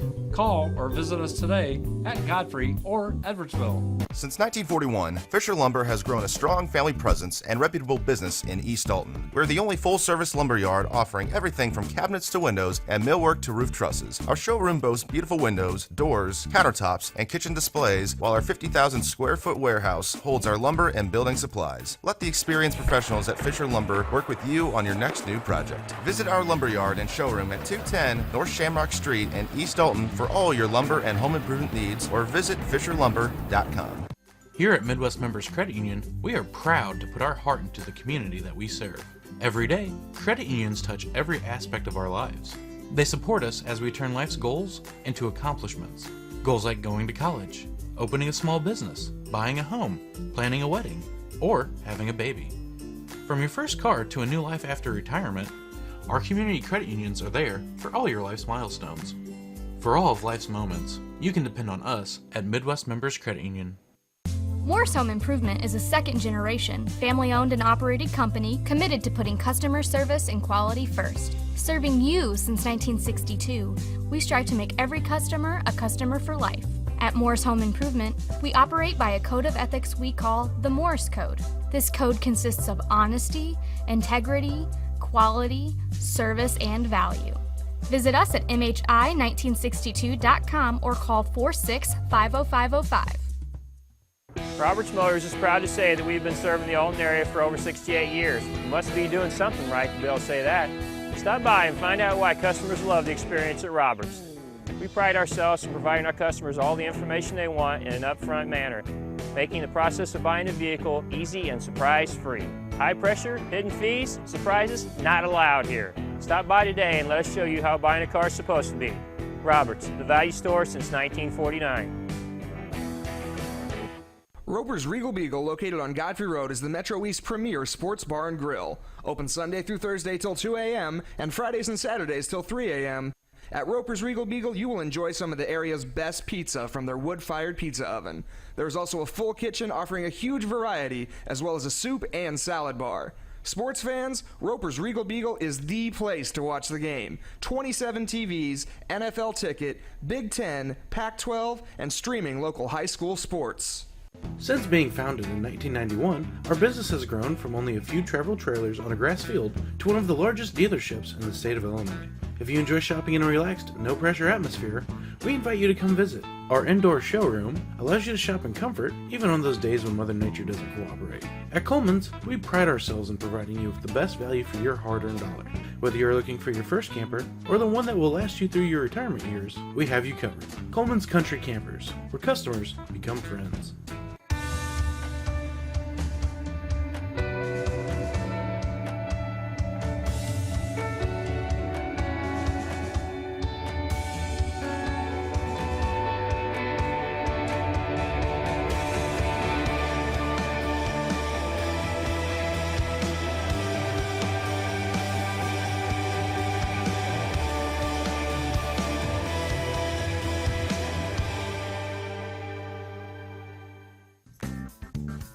Has free checking become a thing of the past? Not if Liberty has anything to say about it. With 3 free personal checking options and even a free business checking account, free is alive and well at Liberty Bank, the local bank that gives you free checking choices and more cashing in your pocket. Bank locally, bank Liberty. For more information, visit www.bankliberty.com.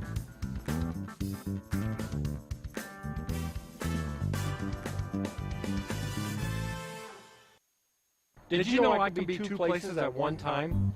Gerard Fisher & Associates, American Family Insurance, is located in Godfrey and Eversville, and our team is here to serve. Our unique backgrounds, training, and experience have prepared us well to help meet your insurance needs. Additionally, as residents of your community, we understand how important it is to be there for you, our trusted friends and neighbors. Together, we're building strong partnerships that help everyone succeed. Call or visit us today at Godfrey or Edwardsville.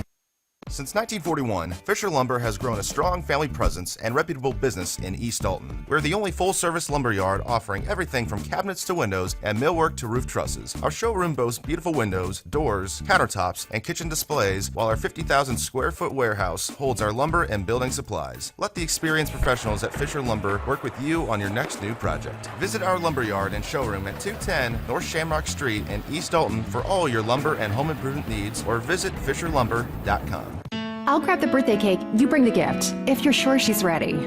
She's 16, honey, and she's earned a set of keys. She's studied and practiced, I know, but it's a big responsibility. When you have a teen driver, it's good to know that Madison Mutual has the insurance coverage you need. She's ready, and so are we. I talked to our Madison Mutual agent.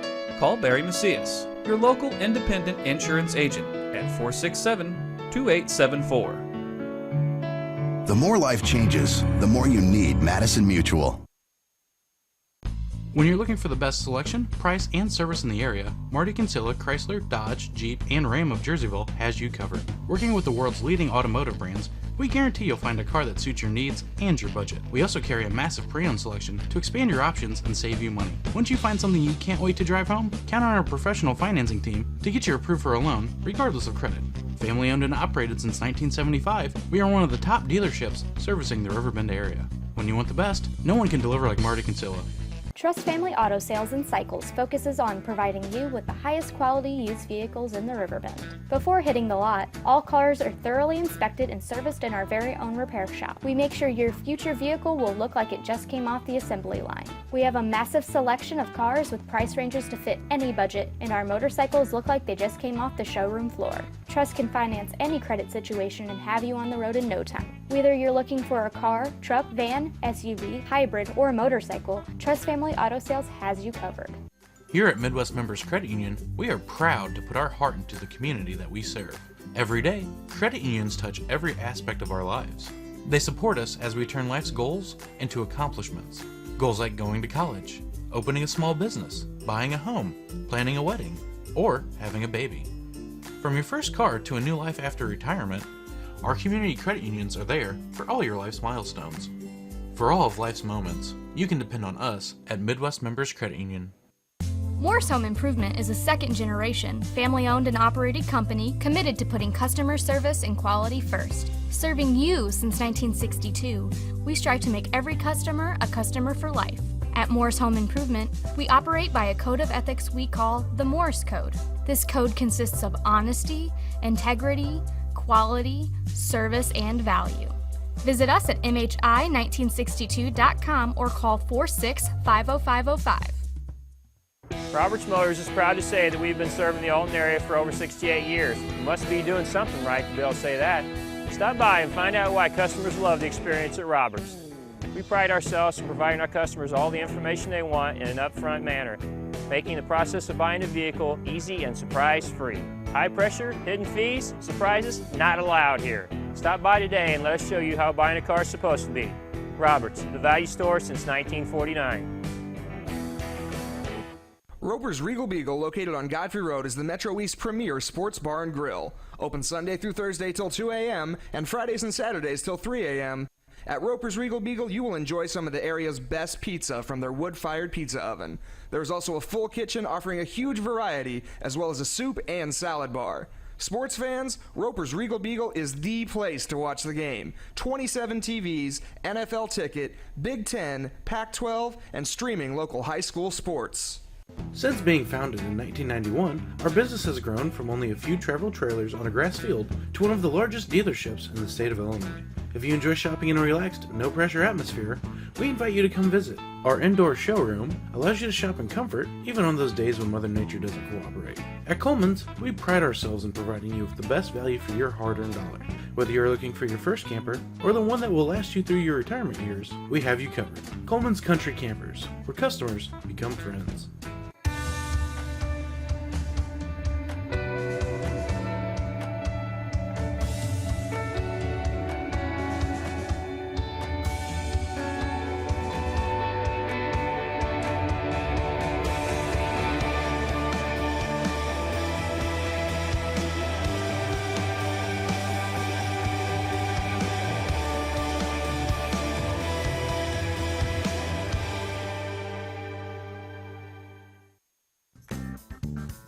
Has free checking become a thing of the past? Not if Liberty has anything to say about it. With 3 free personal checking options and even a free business checking account, free is alive and well at Liberty Bank. The local bank that gives you free checking choices and more cashing in your pocket. Bank locally, bank Liberty. For more information, visit www.bankliberty.com.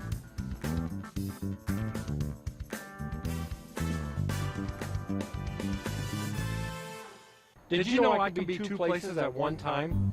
Gerard Fisher & Associates, American Family Insurance, is located in Godfrey and Eversville, and our team is here to serve. Our unique backgrounds, training, and experience have prepared us well to help meet your insurance needs. Additionally, as residents of your community, we understand how important it is to be there for you, our trusted friends and neighbors. Together, we're building strong partnerships that help everyone succeed.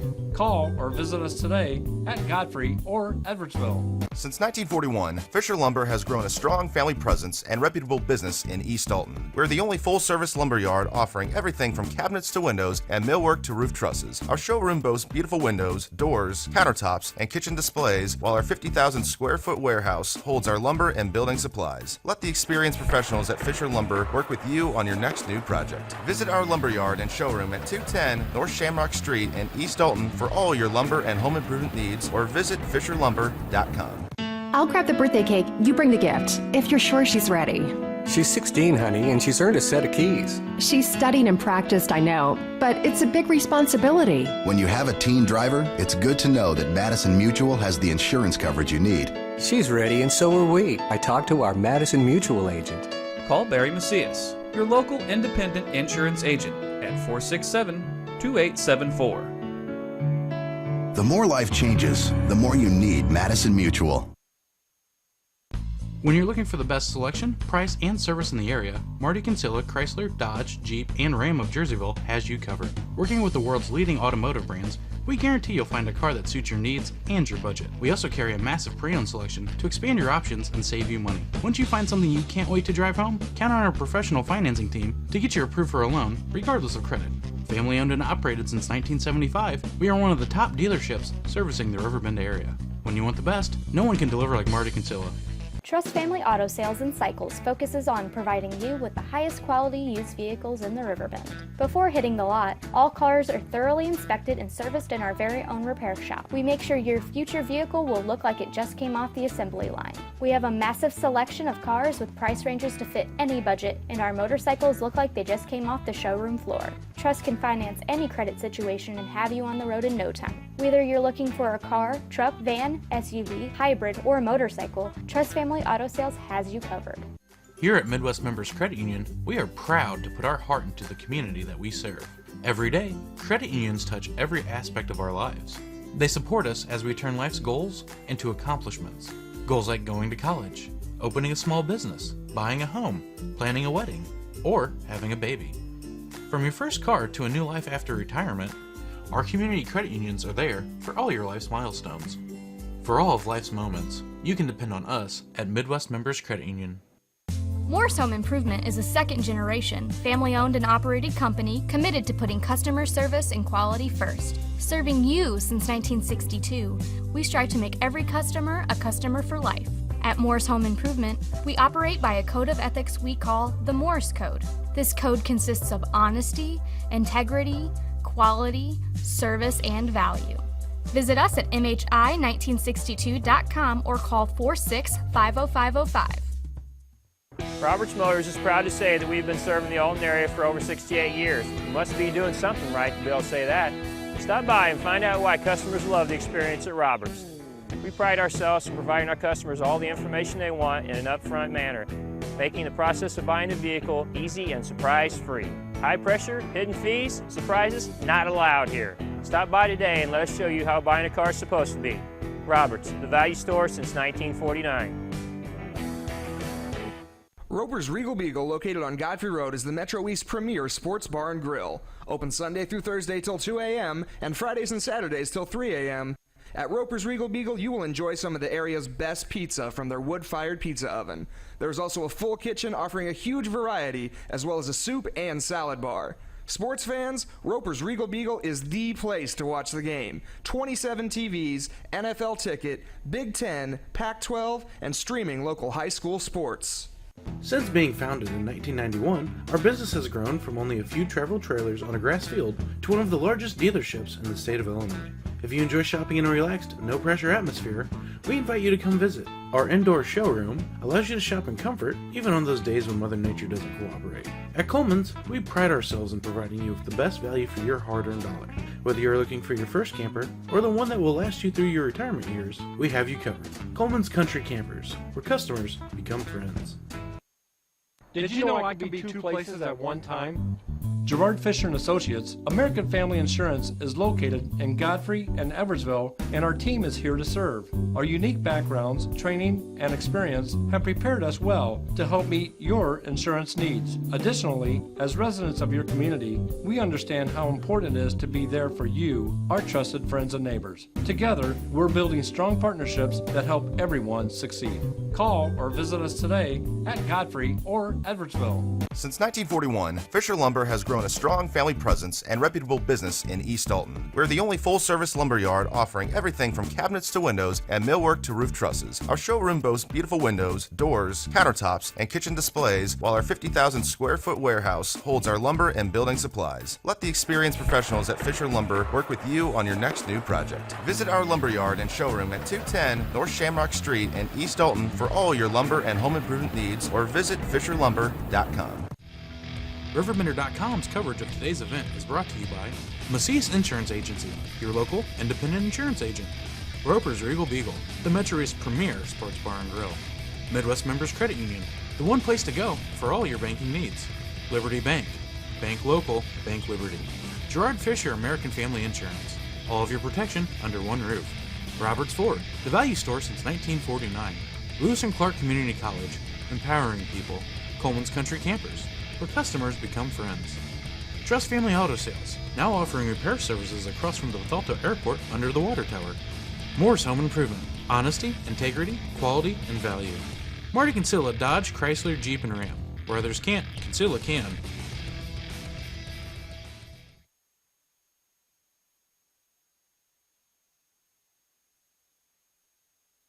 Back deep to receive for Manuka.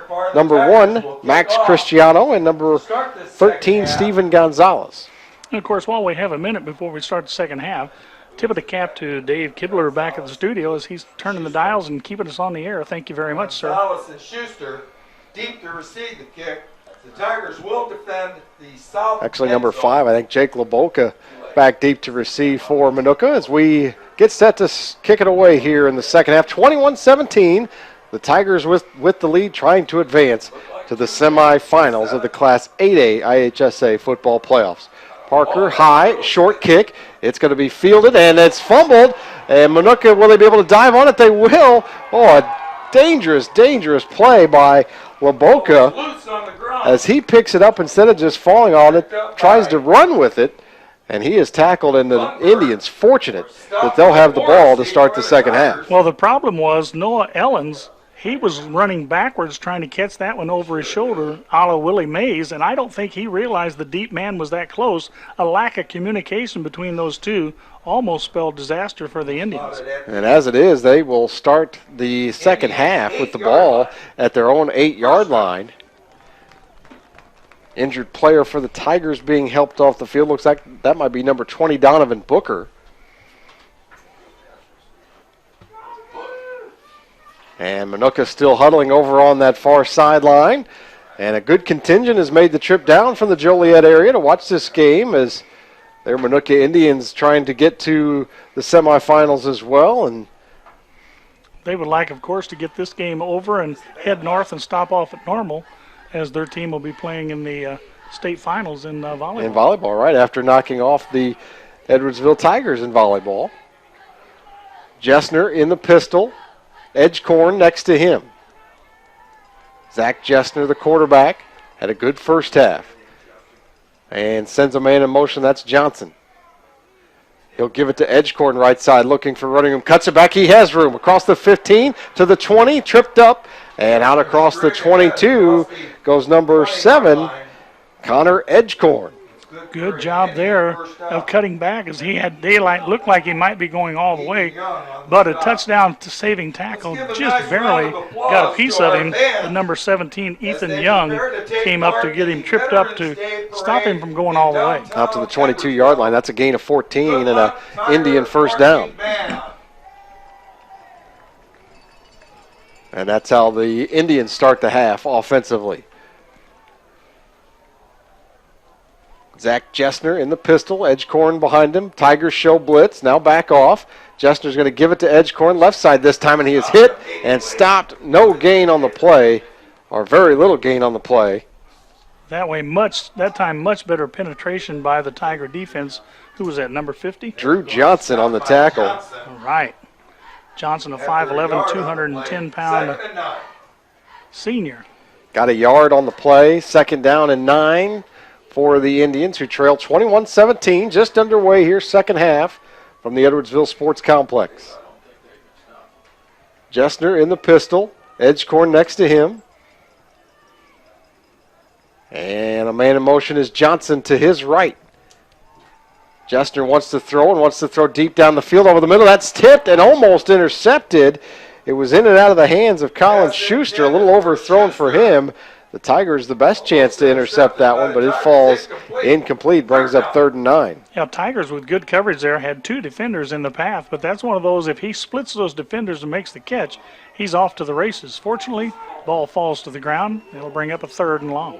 That was Thigpen in coverage for the Tigers. 3rd down and 9 for the Indians. And we'll see what head coach Terry McCombs draws up for the Indians against head coach Matt Martin for the Tigers. As Jessner wants to throw, has some time, now pulls it down, he's going to run, and a block by Johnson, and he is going to be close to the first down, and I think they might move the chains with that one. They will. He's out across the 30 to the 34-yard line. Yeah, good job there by Imani Johnson as he came down and run the hook pattern.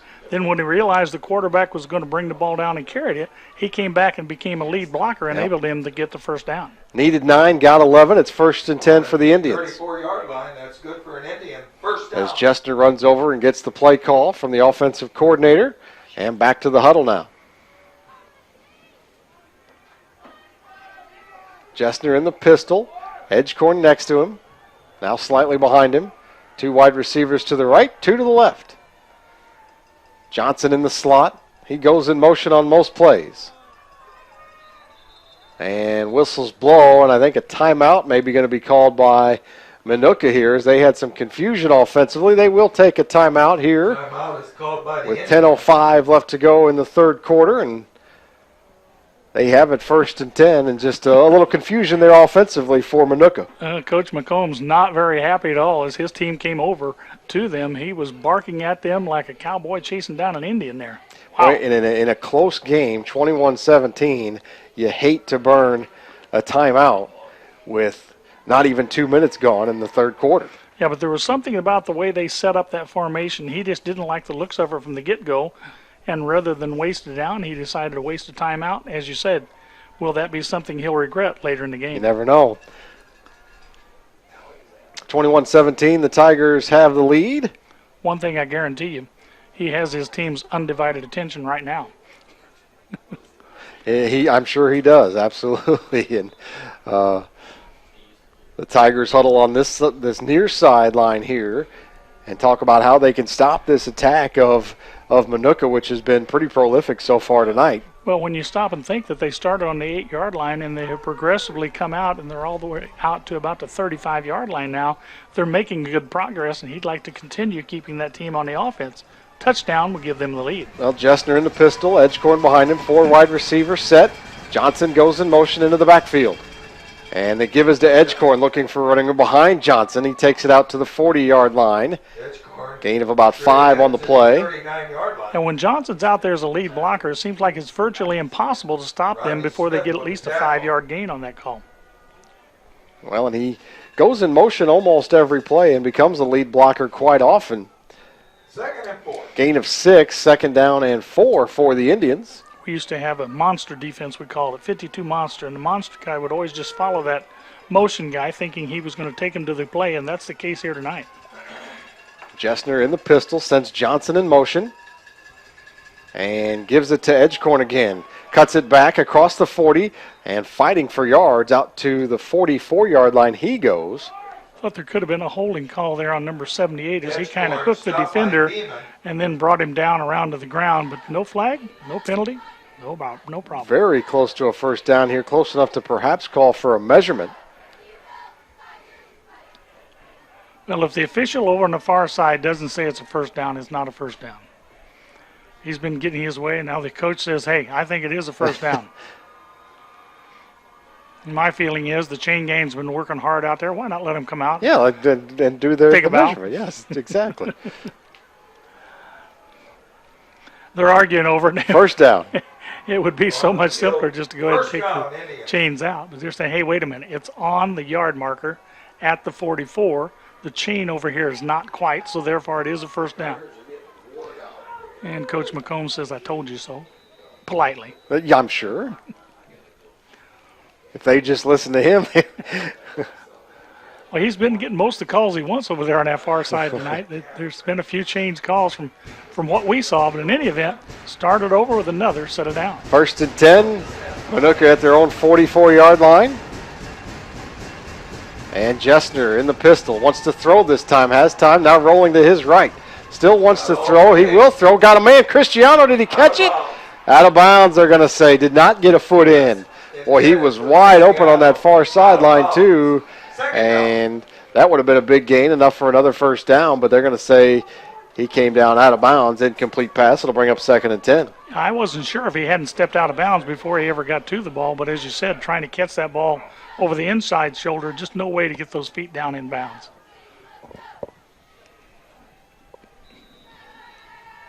A little more accurate throw, and that might have been a touchdown. Cristiano has really good speed. 4 wide receivers set again. Johnson goes in motion to the right. They'll give it to Edgecorn right side. Breaks a tackle across midfield and up near another first down as he's all the way down to the 45-yard line. There's a situation where they almost had him in the backfield, and once they missed that tackle and let him get up a full head of steam, he's tough to bring down, and now we're going to have a question again. Yeah, right at the 46-yard line, right at the marker, it would appear.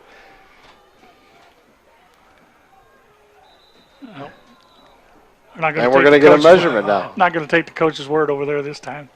It's just as close as it was last time. It really is. It's almost right on line with us, and I wouldn't venture a call on it. Edgecorn made that run, though. That could have been a loss in the backfield. The Tigers got some penetration in the backfield, but Edgecorn, a nice little nifty cut, and broke that tackle and then took it out to about the 46-yard line, and we'll see if Minooka's going to have it 1st and 10 or 3rd and inches. Well, it gave the Tiger defense a little bit of a taste of what's been going on with that Indian defense. Tiger running backs have been very elusive, just like that, getting away from the first defender trying to make the hit. Well, we've got a moment. This score just in, Chicago Mount Carmel leading East St. Louis 14-0 at the start of the 2nd quarter. Mount Carmel, always a difficult place to play. That's at Lane Stadium, I imagine. And I mean, when the caravan shows up, the caravan shows up. They don't have enough numbers for the uniforms. They have to use duplicate numbers. Wow. 8:32 to go here. It is a 3rd and inches. They are just shy of that 1st down. So they have it at the 46-yard line of the Tigers. In the pistol is Jessner. Sends Johnson in motion again. They'll give it to Edgecorn, left side looking for running room, cuts it back. I think he's going to have the 1st down. He will as he takes it down to the 45-yard line. It's a gain of a yard and good enough for a Minooka 1st down. Now, normally you would think 3rd and short, you would give it to a power back, but Edgecorn, he's kind of the all-purpose back. He'll take it wherever, whenever. I thought we might see that full house backfield as well to try to get that yard, but they stayed in the spread. Gave it to Edgecorn, and he picked up just enough for a 1st down. They now have it 1st and 10 at the Tiger 45. The Tigers lead 21-17. Man in motion is Cristiano this time. He's looking for running room on that right side and turns it upfield and takes it down. We'll see where they spot it, where he went out of bounds. He's going to be around the 40-yard line, it looks like. A jet sweep. I think the Tigers did about as good a job as you could ask for on that play, stopping him for a gain of about 4. Gain of about 4, as Gary said. It'll bring up 2nd down and 5 or 6. We'll call it 6. 2nd and 6 for Minooka, trailing 21-17. Ball spotted at the 41-yard line of the Tigers. 41. 2nd and 6. Zach Jessner, the quarterback, in the pistol with Edgecorn next to him. Connor Edgecorn has carried the load here in the 2nd half, and he'll get it again. Breaks a tackle.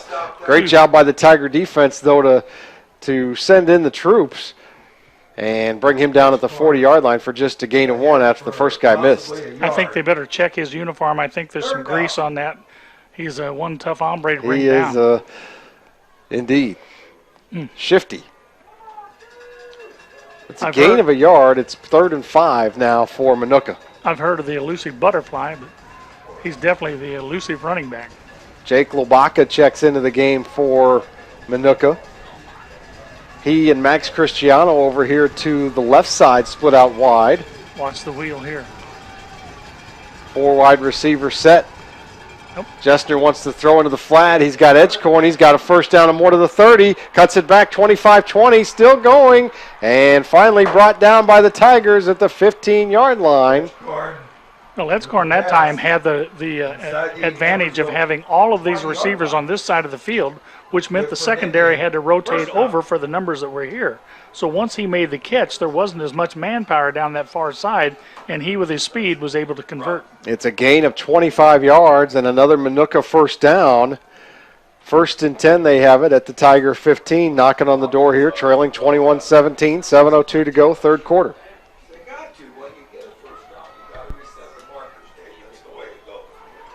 Jessner under center now as they go back to that full house backfield.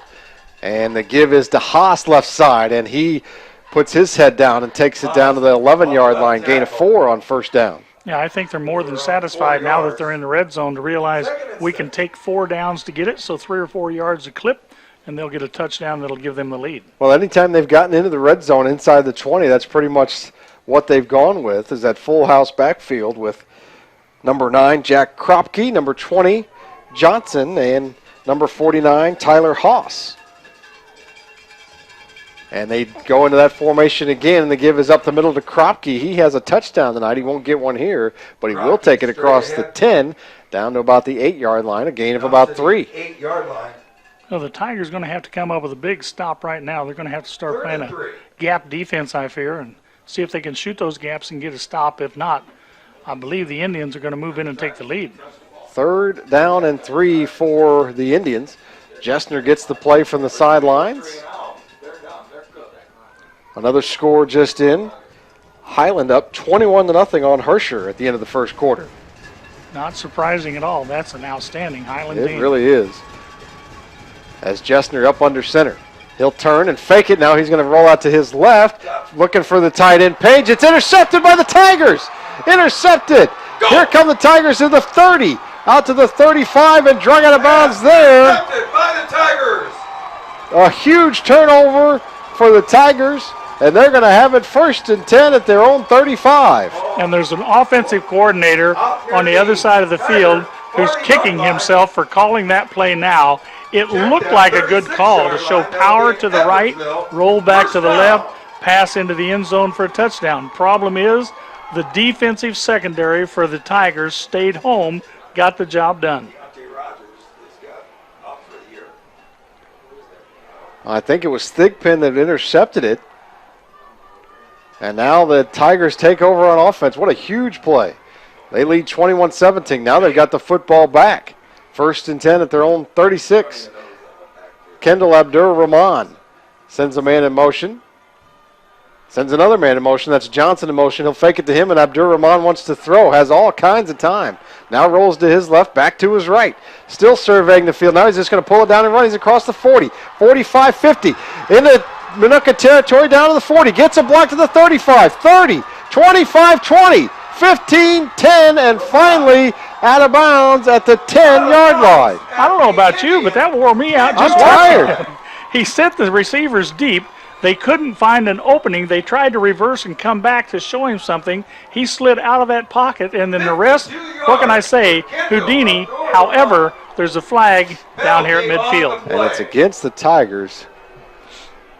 It would have been a 50-plus yard run for Kendall Abdur-Rahman, but it's coming back. Probably going to be an illegal block. I thought at first that it might be they thought there was an illegal receiver downfield, but then when he pulled it down and ran with it, that violation would be negated. Okay. I don't care. Shoot the clock up. So we'll see. It's a hold against the Tigers. Well, I have to admit there are a realm of possibilities for a hold there because there was so much zigging and zagging and players turning. It's hard to hang on or hard to maintain your block. And lo and behold, what was a great play is still a decent play. They end up gaining 3 yards. 3 yards, so it's 1st and 7. Right? So. Abdur-Rahman in the pistol.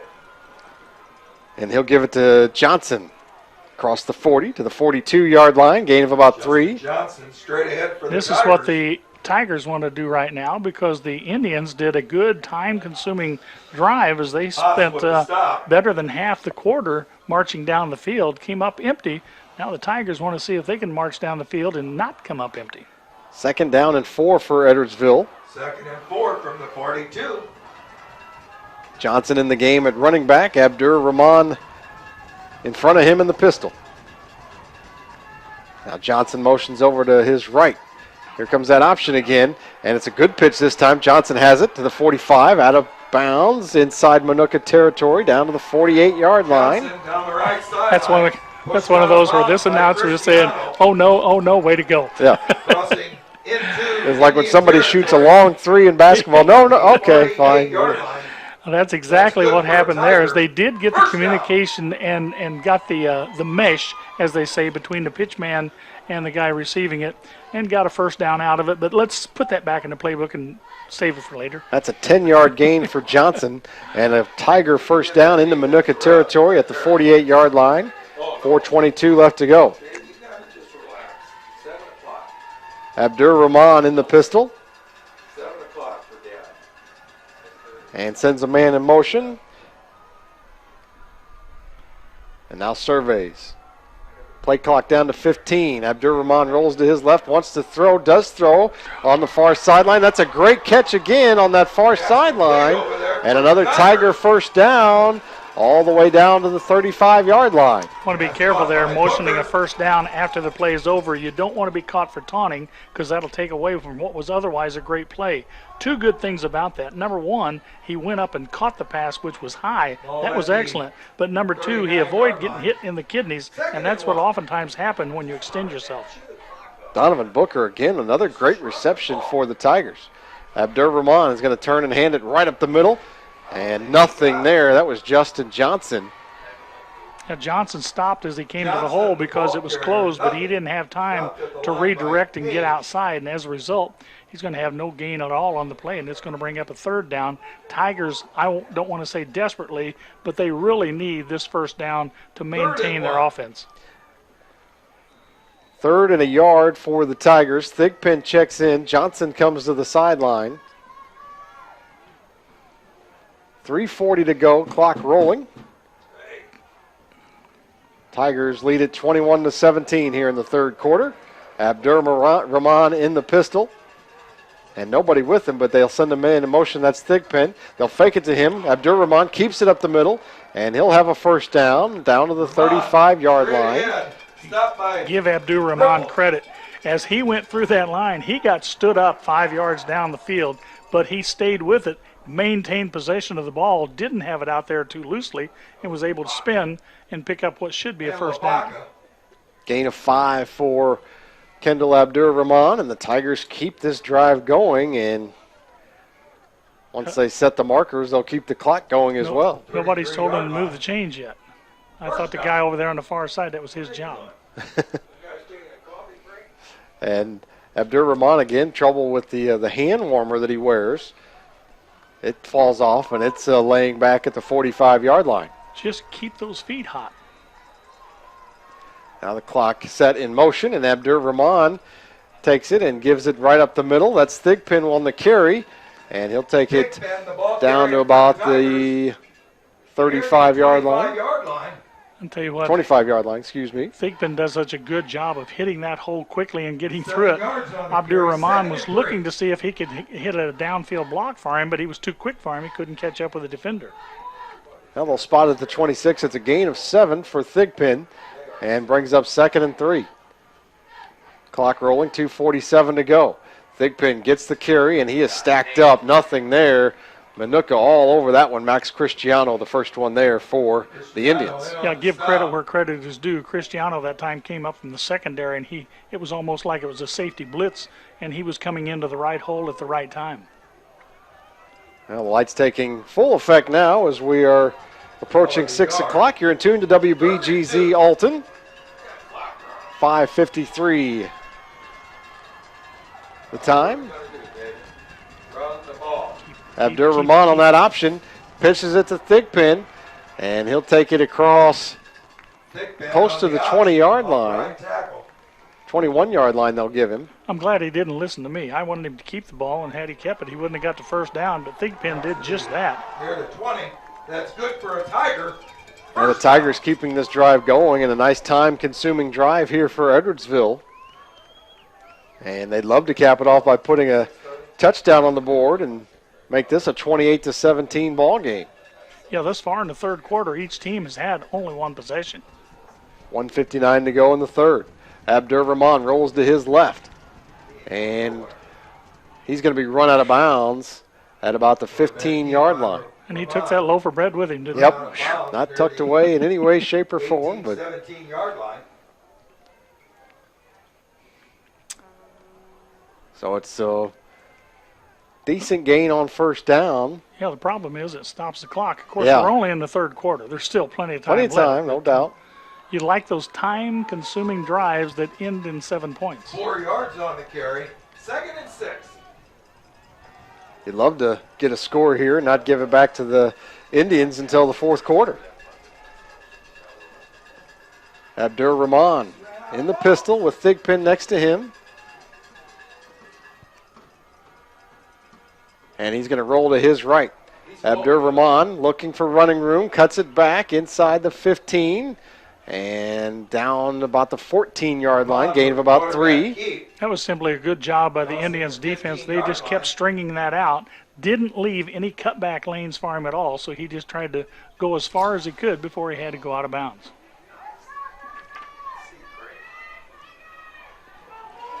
Third and 3 for the Tigers. And Abdur-Rahman in the pistol. Thigpen next to him to his left, looks over to the sidelines as they'll change the play. Clock rolling now, 1:09 to go, and the Tigers will take their time here. Play clock is down to 5. Abdur-Rahman in the pistol is going to turn and follow Thigpen into the hole. And fighting for the first down, breaks loose, touchdown! Into the end zone, a 14-yard touchdown run. Shift gears, shift direction, and find the end zone. That's exactly what Abdur-Rahman did right there. And for him, that, of course, is his second touchdown running today. He had a 6-yard touchdown run earlier. And this one good for how many yards did you say on that? 14-yarder. 14, okay. The play had kind of stalled about the 8-yard line, and then he just broke out of the pack. And once he did, there was nothing but green in front of him, and he goes into the Tiger end zone.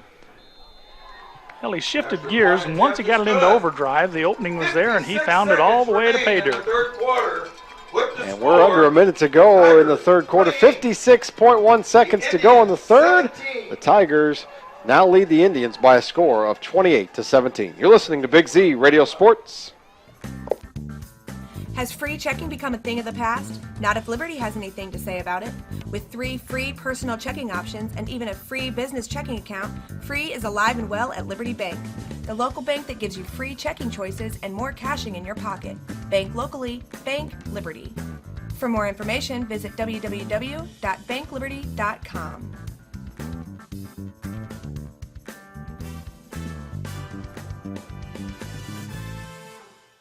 I'll grab the birthday cake, you bring the gift, if you're sure she's ready.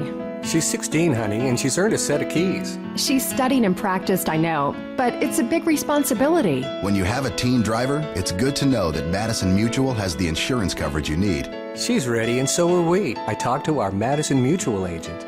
Call Barry Macias, your local independent insurance agent, at 467-2874. The more life changes, the more you need Madison Mutual. Field, they've gotten the points to get that double-digit lead. Now they need for the defense to make a big stop, then really start working on the clock. Devin Parker ready to kick it off here for the Tigers. And Gonzalez and Edgecorn back deep to receive for Manuka. Parker's kick, high, short kick in the no man's land is fielded by the Indians at the 25 to the 30 and out to the 35-yard line, still pushing the pile. Ludberg with the return. And finally out at the 37-yard line down is the return man, Bennett Lundberg, for Manuka. You'd like to have them pinned back a little bit deeper. However, at least there wasn't a big run back on the kickoff. And so now the Tigers defense, see if they can step up and make the stop once again. So the Indians now need trying to answer the score of the Tigers. Trailing now 28-17. And they're still not out. Still huddling on that far sideline. Play clock's running. They won't need to huddle, though, because they huddled on the sideline for quite a while. They got their play directly from the coach there. Play clock down to 10.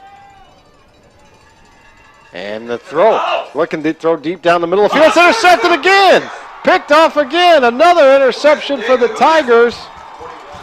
Picked off by the Tigers. Zach Jessner throws his second interception of the half.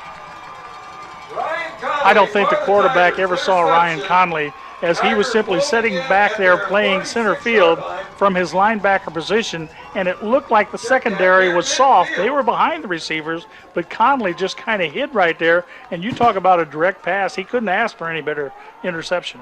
Just right into his hands. And it gives the Tigers the possession of the football right at midfield.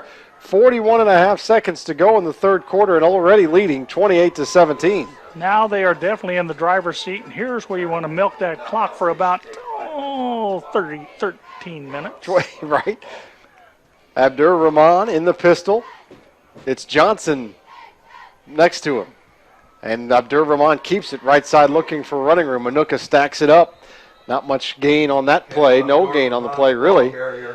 Straight ahead. And it'll bring up second down. Excuse me. Manuka was looking for the play between the tackles. They thought they better stop Rahman and make sure he did not get to the outside, and they sealed him down for a very short gain. Tigers do not have to run a play here at the end of the third quarter. They can let the clock wind down on this third, and it appears that that is what they will do.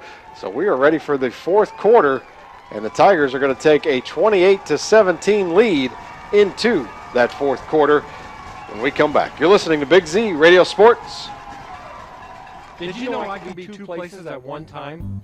Gerard Fisher & Associates, American Family Insurance, is located in Godfrey and Eversville, and our team is here to serve. Our unique backgrounds, training, and experience have prepared us well to help meet your insurance needs. Additionally, as residents of your community, we understand how important it is to be there for you, our trusted friends and neighbors. Together, we're building strong partnerships that help everyone succeed.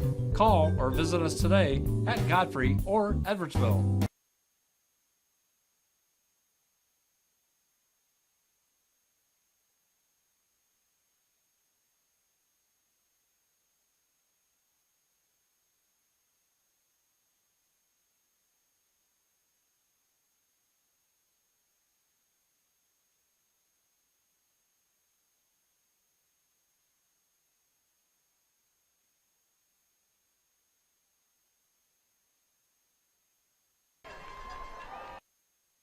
Boker Nick Dar back with you inside the Barrett Heating and Cooling broadcast booth as we get set to start the fourth quarter.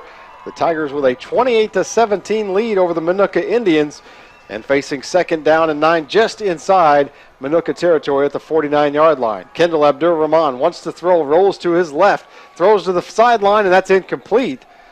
Incomplete on the near sideline here.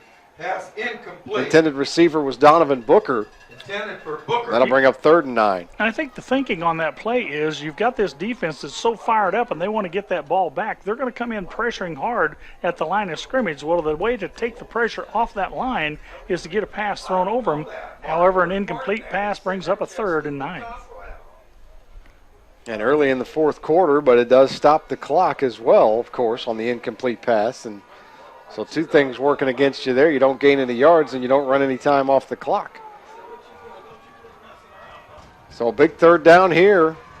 If the Tigers can convert and keep this drive going, they can, at the very least, chew a lot more time off this clock. Abdur Rahman is going to throw again. He's got time to throw. He's trying to set up a screen pass. He's chased. He's sacked way back at Edwardsville territory, all the way back at the 35-yard line. Sacked by number 30, Jake Brozovic. Well, they were looking to see if they could set up the middle screen, which is another good way to counter that pressure. However, he couldn't find a receiver, didn't have the presence of mind to be able to throw that one and throw an incompletion. And, of course, that's easy to say when you're up here in the warmth of the press box. It really is. And I think sometimes Kendall Abdur Rahman being so elusive, that maybe worked against him a little bit there because he always thinks he can get away, and usually he does. But that time sacked by Brozovic all the way back, and now the Tigers have to punt it away.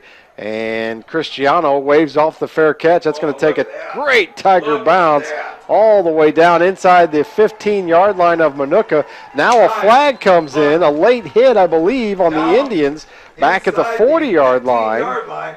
Also, there's a penalty. Colin Schuster threw the Tiger down to the ground here at about the 40-yard line.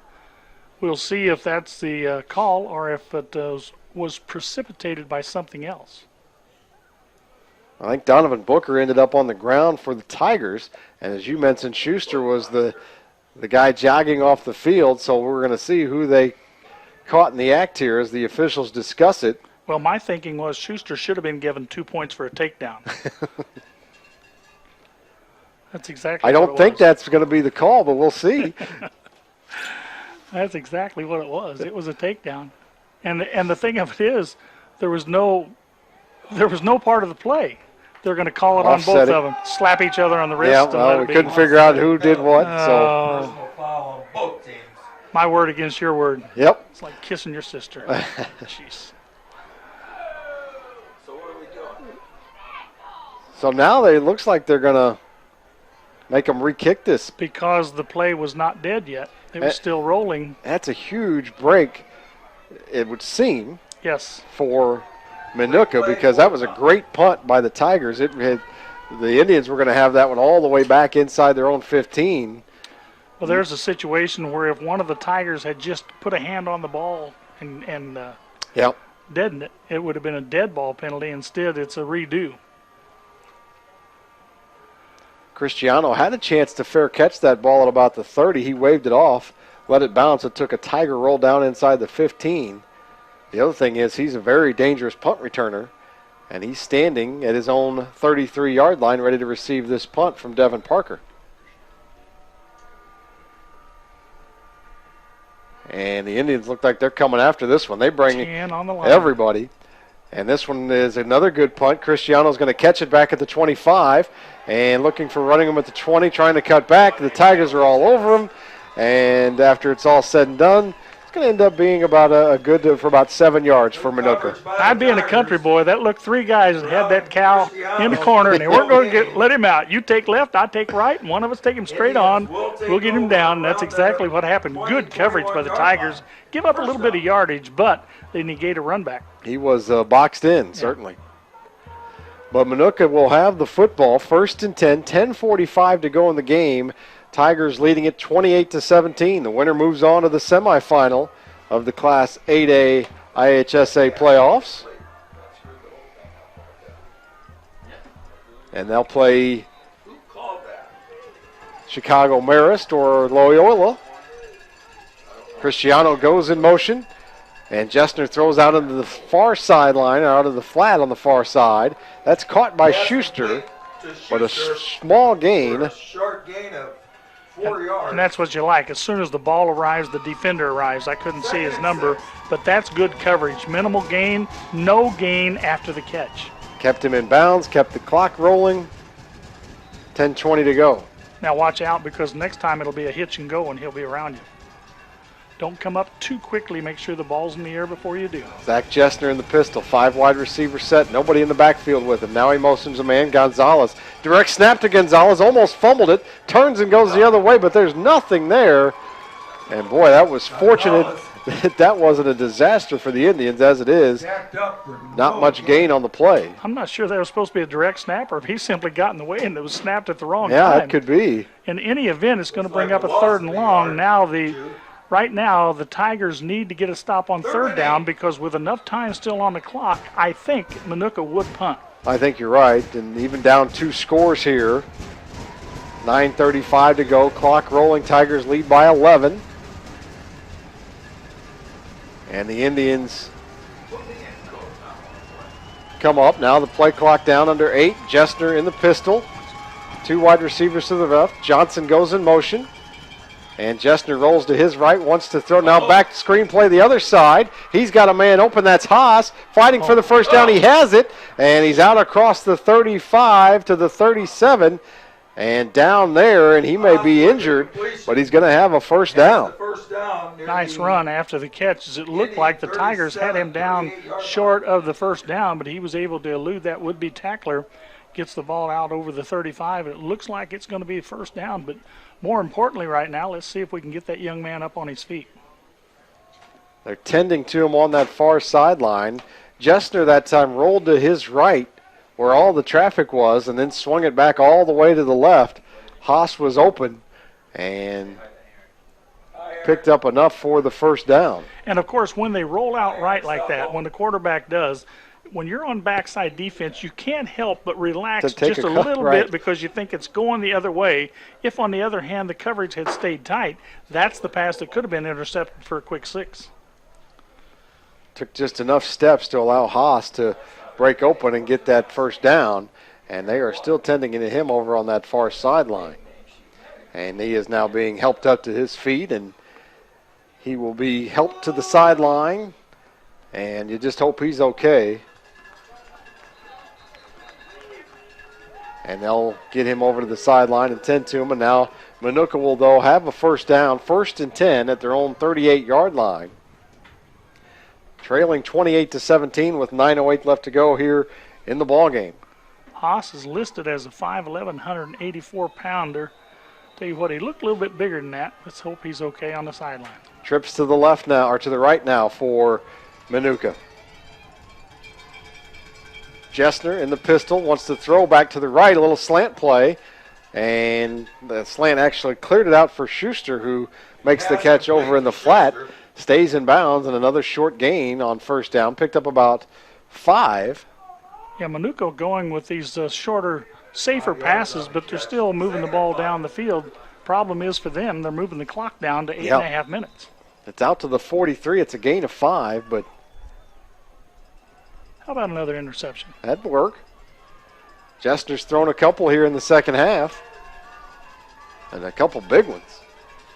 Trips to the right again. Johnson motions into the backfield, making it just 2 wide receivers on the right. Jessner wants to throw again, looking deep down the far sideline, this time for Schuster, and that's incomplete, out of bounds. Ball falls incomplete at the Tiger 30-yard line. That was bring up third down. Excellent defense by the Tigers secondary. They jammed him at the line of scrimmage, which kept him from getting loose down the sideline. Then the safety was rotating over, so that was a pass play that was not going to go anywhere thanks to some outstanding Tiger defense. Can they do it again? Well, 3rd down and 5, and now 8:10 to go in the ball game. Minooka. And now Jessner under center. One of the few times we've seen that. A reverse to Cristiano. He's got a first down and more. Out across midfield all the way down to the 45-yard line of the Tigers. When in doubt, give it to Cristiano. He's been the guy that's been coming through time and time again with the big plays. And that time, even though it was an apparent passing situation, they didn't have to. All they had to do was put it in Cristiano's hands, and he gets the first down in Tiger territory. Clock now being set in motion after they set the chains for the first down. We're under 8 to go. But Minooka with another first down. They've got it at the Tiger 45, trailing 28-17. The winner of this game faces the winner of Chicago Marist or Loyola Academy in the semifinal round. Jessner sends a man in motion. That's Edgecorn again.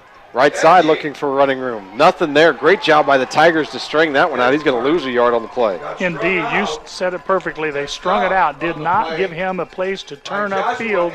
And as a result, he goes down. And I don't believe he was out of bounds, was he? He did not get out of bounds. Clock rolling. 7:20 to go. 2nd and 11 now.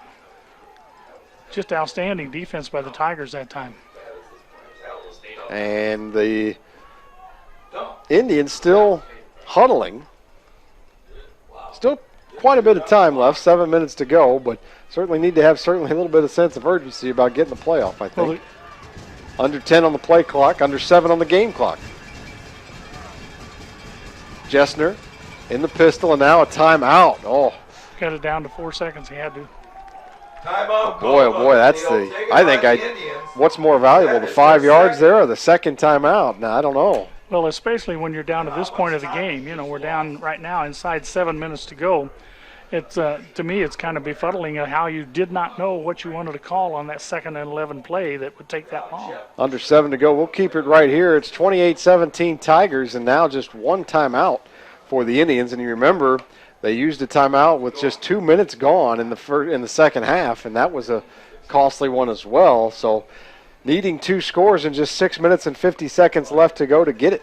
And the Tigers, of course, need another stop and then to get hold of that ball and run the clock out. As you said, the winner will either meet the number 3 seed Chicago Marist, who is currently 11-0 going into today's action, or number 6 seeded Wilmot Loyola Academy.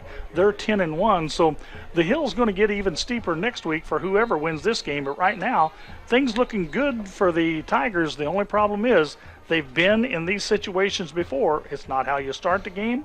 It's how you finish. They had a 14-0 lead to start this game, and Minooka was able to come back and tie it at 14. The Tigers have never trailed in the ball game. Led 14-0. We were tied at 14. Tigers led 21-14, led 21-17 at halftime, and the only score on the board in the second half is a touchdown for the Tigers. Now Jessner in the pistol, sends Edgecorn in motion to his left, and Jessner wants to roll to his left and throw, wants to throw deep down the field for Schuster, and that is caught! What a catch! Schuster caught that one as he laid out completely at the 5-yard line, as the Tigers had coverage down there, but the pass was simply thrown far enough they couldn't catch up to it. Now the quarterback, Jessner, is getting up rather slowly, but it is a 1st and goal for the Indians from the 5-yard line, and you talk about picking up some yardage very quickly. It's a 49-yarder, the pass to Schuster, and boy, he made a terrific catch there in traffic, really. And Jessner's throw was on the money as well, and now they'll go back to that full house backfield with Johnson, Kropke, and Edgecorn now in the backfield with them. Now a little different look because Haas is hurt. Yeah, but there's not much possibility of an interception here. No, Edgecorn gets the football, left side looking for room, and he'll pick up a couple yards and take it down to the 3-yard line. It'll be 2nd and goal for the Indians. Yeah, it has appeared, though, for the most part tonight, it's virtually impossible for the Tigers to stop this juggernaut once they get down close to the goal line. 2nd and goal. Keep an eye on that clock, 6:15 to go. And now the Indians with it, 2nd and goal. I'll spot that one down at the 2, actually, and Edgecorn gets it again, walks into the end zone untouched that time for the score, and that's going to make it 28-23. And I think if you're Minooka, you've got to go for 2 here and try to make this a 1 field, or get it within a field goal here, and they will do just that, it would appear. They've already converted 1 2-point conversion tonight. They've missed an extra point, and they have kicked a field goal. So that was an easy one for Edgecorn that time, and the Indians have some life now back into this ball game. It's 28-23 and a big 2-point conversion coming here. They go with that full house backfield. Now they split into the wing T. Edgecorn goes in motion. He'll get the football. Left side cuts it back in, and I think he got it. He did. 2-point conversion is good. So with 6:04 left to go in the ball game, it's getting a little tighter. The Tigers lead the Indians by a score of 28-25. You're listening to Big Z Radio Sports. Since 1941, Fisher Lumber has grown a strong family presence and reputable business in East Alton. We're the only full-service lumber yard offering everything from cabinets to windows and millwork to roof trusses. Our showroom boasts beautiful windows, doors, countertops, and kitchen displays, while our 50,000 square foot warehouse holds our lumber and building supplies. Let the experienced professionals at Fisher Lumber work with you on your next new project. Visit our lumber yard and showroom at 210 North Shamrock Street in East Alton for all your lumber and home improvement needs, or visit RiverBender.com. When you're looking for the best selection, price, and service in the area, Marty Kinsella, Chrysler, Dodge, Jeep, and Ram of Jerseyville has you covered. Working with the world's leading automotive brands, we guarantee you'll find a car that suits your needs and your budget. We also carry a massive pre-owned selection to expand your options and save you money. Once you find something you can't wait to drive home, count on our professional financing team to get you approved for a loan, regardless of credit. Family owned and operated since 1975, we are one of the top dealerships servicing the Riverbend area. When you want the best, no one can deliver like Marty Kinsella. And a lot on the line here as Hudak gets sent to kick it away for the Indians. Well, the Tigers definitely want to be running clock, but they're going to also have to move the chains, and I think they're going to need another score. High deep kick is fielded by Justin Johnson at the 10 to the 15, cuts it back, breaks a tackle, out across the 30, takes a big shot there, and he's going to be spotted right at the 30-yard line, it would appear, and the Tigers will take over there on offense, and boy, just a huge possession for both these two teams here. Problem is, with 6 minutes still showing on the clock, going to be very difficult to run that clock out. Although in the third quarter, we saw each team with about a half-quarter possession. Right. Gonzalez on the stop for the Indians. Well, you want to run the clock out, but you can't play too conservative as well. You've got to try to put some points on the board too, I would say. Yeah, the Tigers, I believe, definitely need another score if they want to put this in the win column. Thigpen behind Abdur Rahman. They give him the football right side. He takes a shot. picked up about 4 yards. Cristiano laid a big hit on him at the end of that run, though. Thigpen listed at 5'7", 170 pounds, and I think they must have weighed him right when he came out of the shower. I don't know if he's really that heavy, but boy, he took a smack there. But 5-yard gain brings up a 2nd and 5. 2nd and 5 for the Tigers. Abdur-Rahman in the pistol. Thigpen behind him. Here comes that option play. They'll toss it to Thigpen, left side, and he makes a smart decision at least to cut that one back inside and stay in bounds, I think. Yeah, but I can't understand the Tigers are snapping the ball with still about 20 seconds left on the play clock. They have a lot more time that they could be running off the clock. And that one gained maybe a yard. Very small gain, if any. And it's 3rd and 5, and you're right. There's plenty of time on the play clock. There's still 20 seconds left. 4:55 on the game clock. Abdur-Rahman in the pistol. And he'll snap it with plenty of time on the play clock again, and he's going to be brought down. And no gain on the play. Might have lost a yard. 43 was the first one there. That's Page. Adrian Page came in as he shot the gap and brought him down for a loss. And now the Indians, who just scored a touchdown, now have an opportunity to get the ball back. And 7. And didn't take much time off the clock either, as the Tigers will send the punt team on, and they'll have to punt this one away. It will be under 4 if they decide to let the play clock run all the way down. We'll be down to about 3:50 or so. As Parker ready to punt it away, Cristiano back deep to receive. 5, Jake Lobaka back deep with him as well. And they just switched sides in case Edwardsville was trying to kick away from one. Parker with a high, nice spiraling punt, and it takes a Tiger bounce, and it'll be down at the 26-yard line.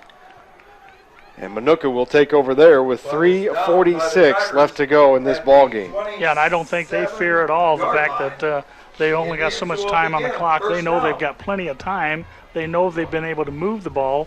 And as I said at halftime, that passing game is something you have to be afraid of. They utilized the big pass to get that last touchdown, and now the Tigers are going to have to get at least one more stop. Don't forget, after the game, Gary and I will name our Munganast Alton Toyota Player of the Game during our post-game show, driven by Munganast Alton Toyota. And it is, I would say that's certainly yet to be decided, as is the outcome of this ball game. Well, there's one guy that I've eliminated. That's that linesman over on the far side. He's not going to get it, no. He's not getting my vote. I'm just saying. Jessner in the shotgun or in the pistol sends a man in motion. He will give him the football, and he is hit immediately and drugged down. Huge hit. Braden Verkler on the carry. Yeah, that's unusual to see him coming on the end around, as he's a flanker, 5'10", 170-pound end. But I'll tell you what, he was brought down for a big loss on the play. Loss of 7 on the play. All the way back to the 20, and not the way the Indians wanted to start this drive, but a great start to it for the Tigers. Now watch out for the pass that comes underneath and then the long run after. And also watch out for Cristiano. Wherever he is, we got to have a Tiger in his lap. Jessner under center. You thought I was going to say to the Tiger right. On his tail, I didn't you? thought so, but and now they'll run a reverse to Verkler, this time with a little more running room. He'll cut it back, still just a gain of 5, though. And he stays in bounds. The clock keeps rolling, 2:50 to go. But we're in a situation now, though, when we get down to this point with 2:45, even though they're deep in their own territory, it's still 4-down territory. Especially with just that one timeout left, you would think they would have to go for it here if they don't get it. Nothing behind you, secondary. Nothing behind you. 3rd and 12. The Indians have it at their own 25. 28-25. Tigers lead it. Clock rolling, 2:20 to go. Jessner under center for one of the few times tonight. Again, trips right. They'll fake the reverse to Verkler. Jessner wants to throw deep. It's covered. It's intercepted. Intercepted again by the Tigers. Who is it, David? Number 7 with the football. Who is that? The Tigers have the ball, and they are going to continue to go. Smith all the way down the sidelines, finally brought down at the 22-yard line, making the 24-yard line with 2:01 to go. The 3rd interception of the half by the Tigers might have just sealed it. I'll tell you what, Rodney Smith may have had other interceptions in his career, but I dare to say this has got to be the biggest one for the 5'7", 160-pound senior. And Jessner forced that one that just wasn't there. He was looking for Schuster, but it was well covered, really double coverage, and all Smith had to do was play center field, and he came down with it and made a great return. And now you've got 2 minutes left to go in the game, a 3-point lead, just one timeout for the Indians.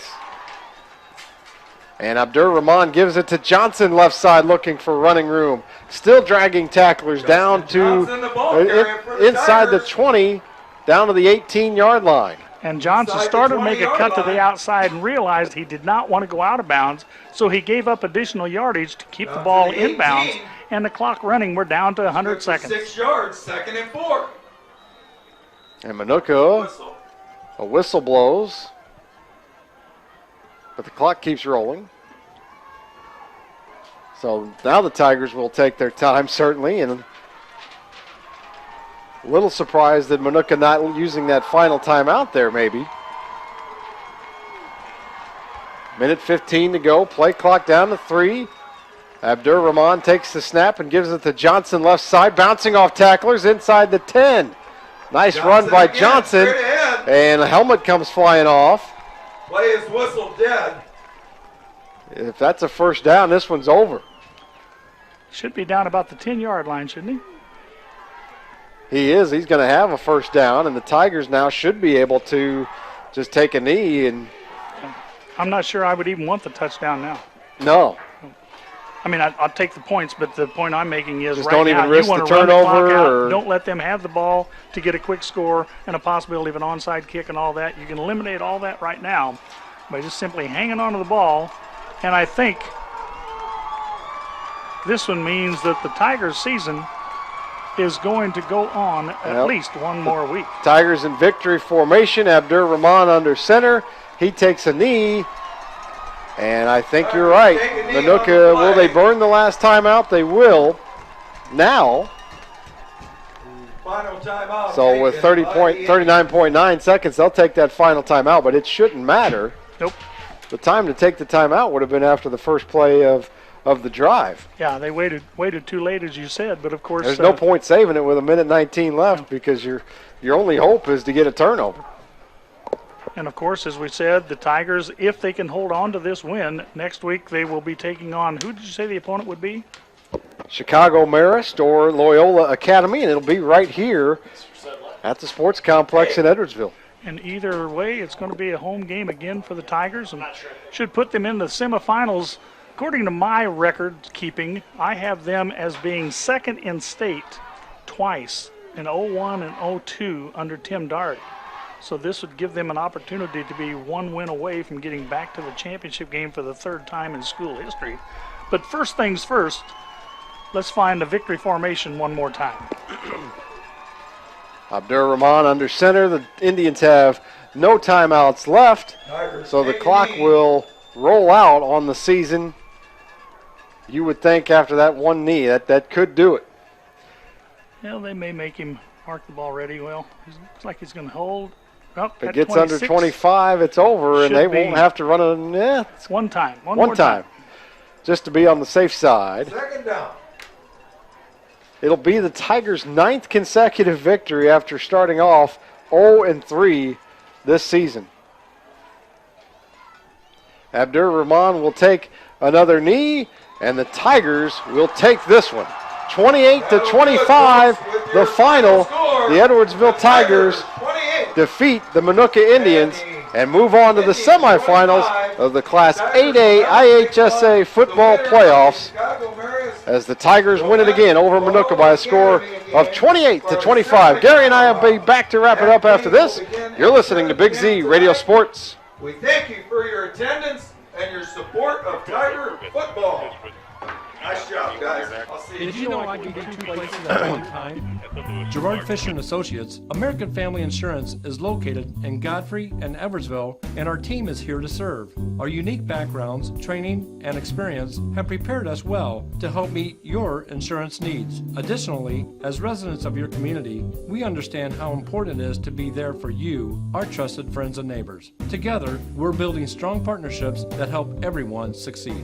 Call or visit us today at Godfrey or Edwardsville. Since 1941, Fisher Lumber has grown a strong family presence and reputable business in East Alton. We're the only full-service lumber yard offering everything from cabinets to windows and millwork to roof trusses. Our showroom boasts beautiful windows, doors, countertops, and kitchen displays, while our 50,000 square foot warehouse holds our lumber and building supplies. Let the experienced professionals at Fisher Lumber work with you on your next new project. Visit our lumber yard and showroom at 210 North Shamrock Street in East Alton for all your lumber and home improvement needs, or visit RiverBender.com. When you're looking for the best selection, price, and service in the area, Marty Kinsella, Chrysler, Dodge, Jeep, and Ram of Jerseyville has you covered. Working with the world's leading automotive brands, we guarantee you'll find a car that suits your needs and your budget. We also carry a massive pre-owned selection to expand your options and save you money. Once you find something you can't wait to drive home, count on our professional financing team to get you approved for a loan, regardless of credit. Family owned and operated since 1975, we are one of the top dealerships servicing the Riverbend area. When you want the best, no one can deliver like Marty Kinsella. Let a mortgage professional at First Mid-America Credit Union help you choose a home loan that is right for you. And visit the Mortgage Center at firstmidamerica.org, where you'll find valuable information you can use when buying or refinancing a home. First Mid-America Credit Union. Home loan options for every purchase, exceeding member expectations. Equal housing lender, member NCUA.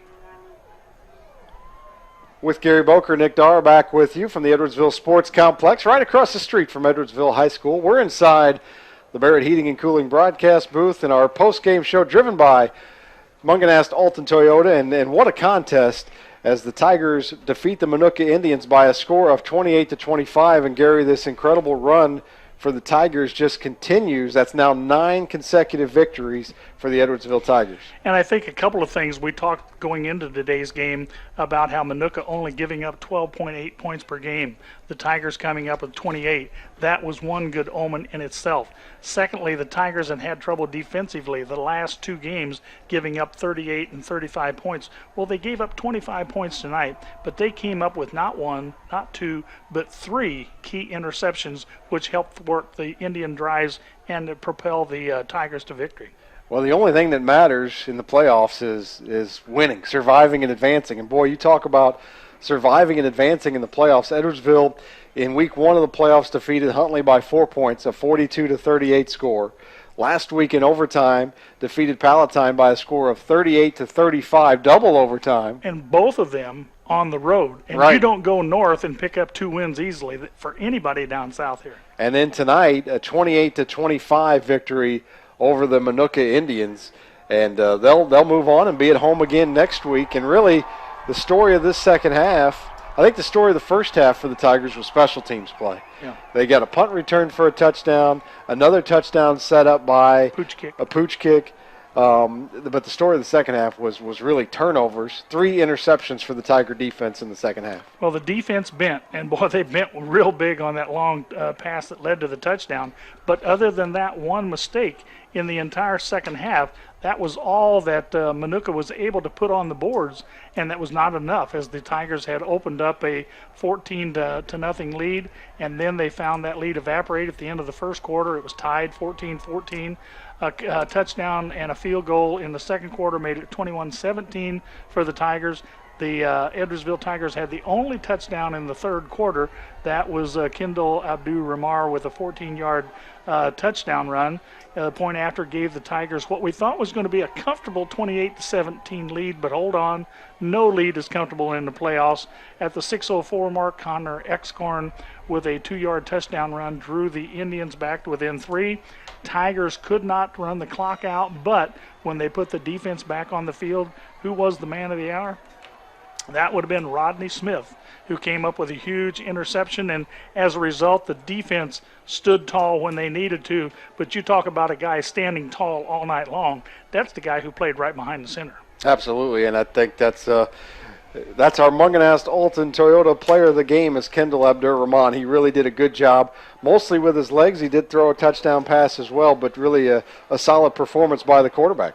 Yeah, and the only interception he has is when he puts the ball on the ground on the option. I'm not going to say any more about the option play. We'll see what they say about that in film study this week. And, one of the great things about playoff football and just about the further you advance, you look out at this scene here at Edwardsville High School, a lot of the student body out on the field, all the families still around, and just enjoying the fact that, hey, they get to play football one more week. And they don't realize it's cold out there. Right. When you win, it's an awful lot warmer than when you lose. And as a result, the Edwardsville Tigers, as you say, they live to play another day. Meanwhile, on the other side of the field, we see a lot of the Minooka players. I think even some family, part of the family out there, the coaches. And it's one of the toughest pills to swallow that there is. But your season and for the seniors on the Indians, your football career over for those that aren't heading on to college to play. Anytime you have a 9-win season, it's going to hurt when it comes to an end, unless it's a state championship. But a few weeks down the road, they're going to look back and be very proud of what they accomplished this year in a very tough conference. So the Edwardsville Tigers win it here from the sports complex, 28-25, the final. Edwardsville over Minooka. They're moving on to the semifinals in Class 8A. That game will be right here next week at the Edwardsville Sports Complex right across from Edwardsville High School. For my partner Gary Boker, Dave Kibler back at the studio spinning the dials for us. Nick Dar saying so long, everybody. RiverBender.com's coverage of today's event is brought to you by Macias Insurance Agency, your local independent insurance agent. Roper's Regal Beagle, the Metro East premier sports bar and grill. Midwest Members Credit Union, the one place to go for all your banking needs. Liberty Bank, Bank Local, Bank Liberty. Gerard Fisher American Family Insurance, all of your protection under one roof. Roberts Ford, the value store since 1949. Lewis and Clark Community College, empowering people. Coleman's Country Campers, where customers become friends. Trust Family Auto Sales, now offering repair services across from the Bethalto Airport under the water tower. Moore's Home Improvement, honesty, integrity, quality, and value. Marty Kinsella Dodge, Chrysler, Jeep, and Ram. Where others can't, Kinsella can.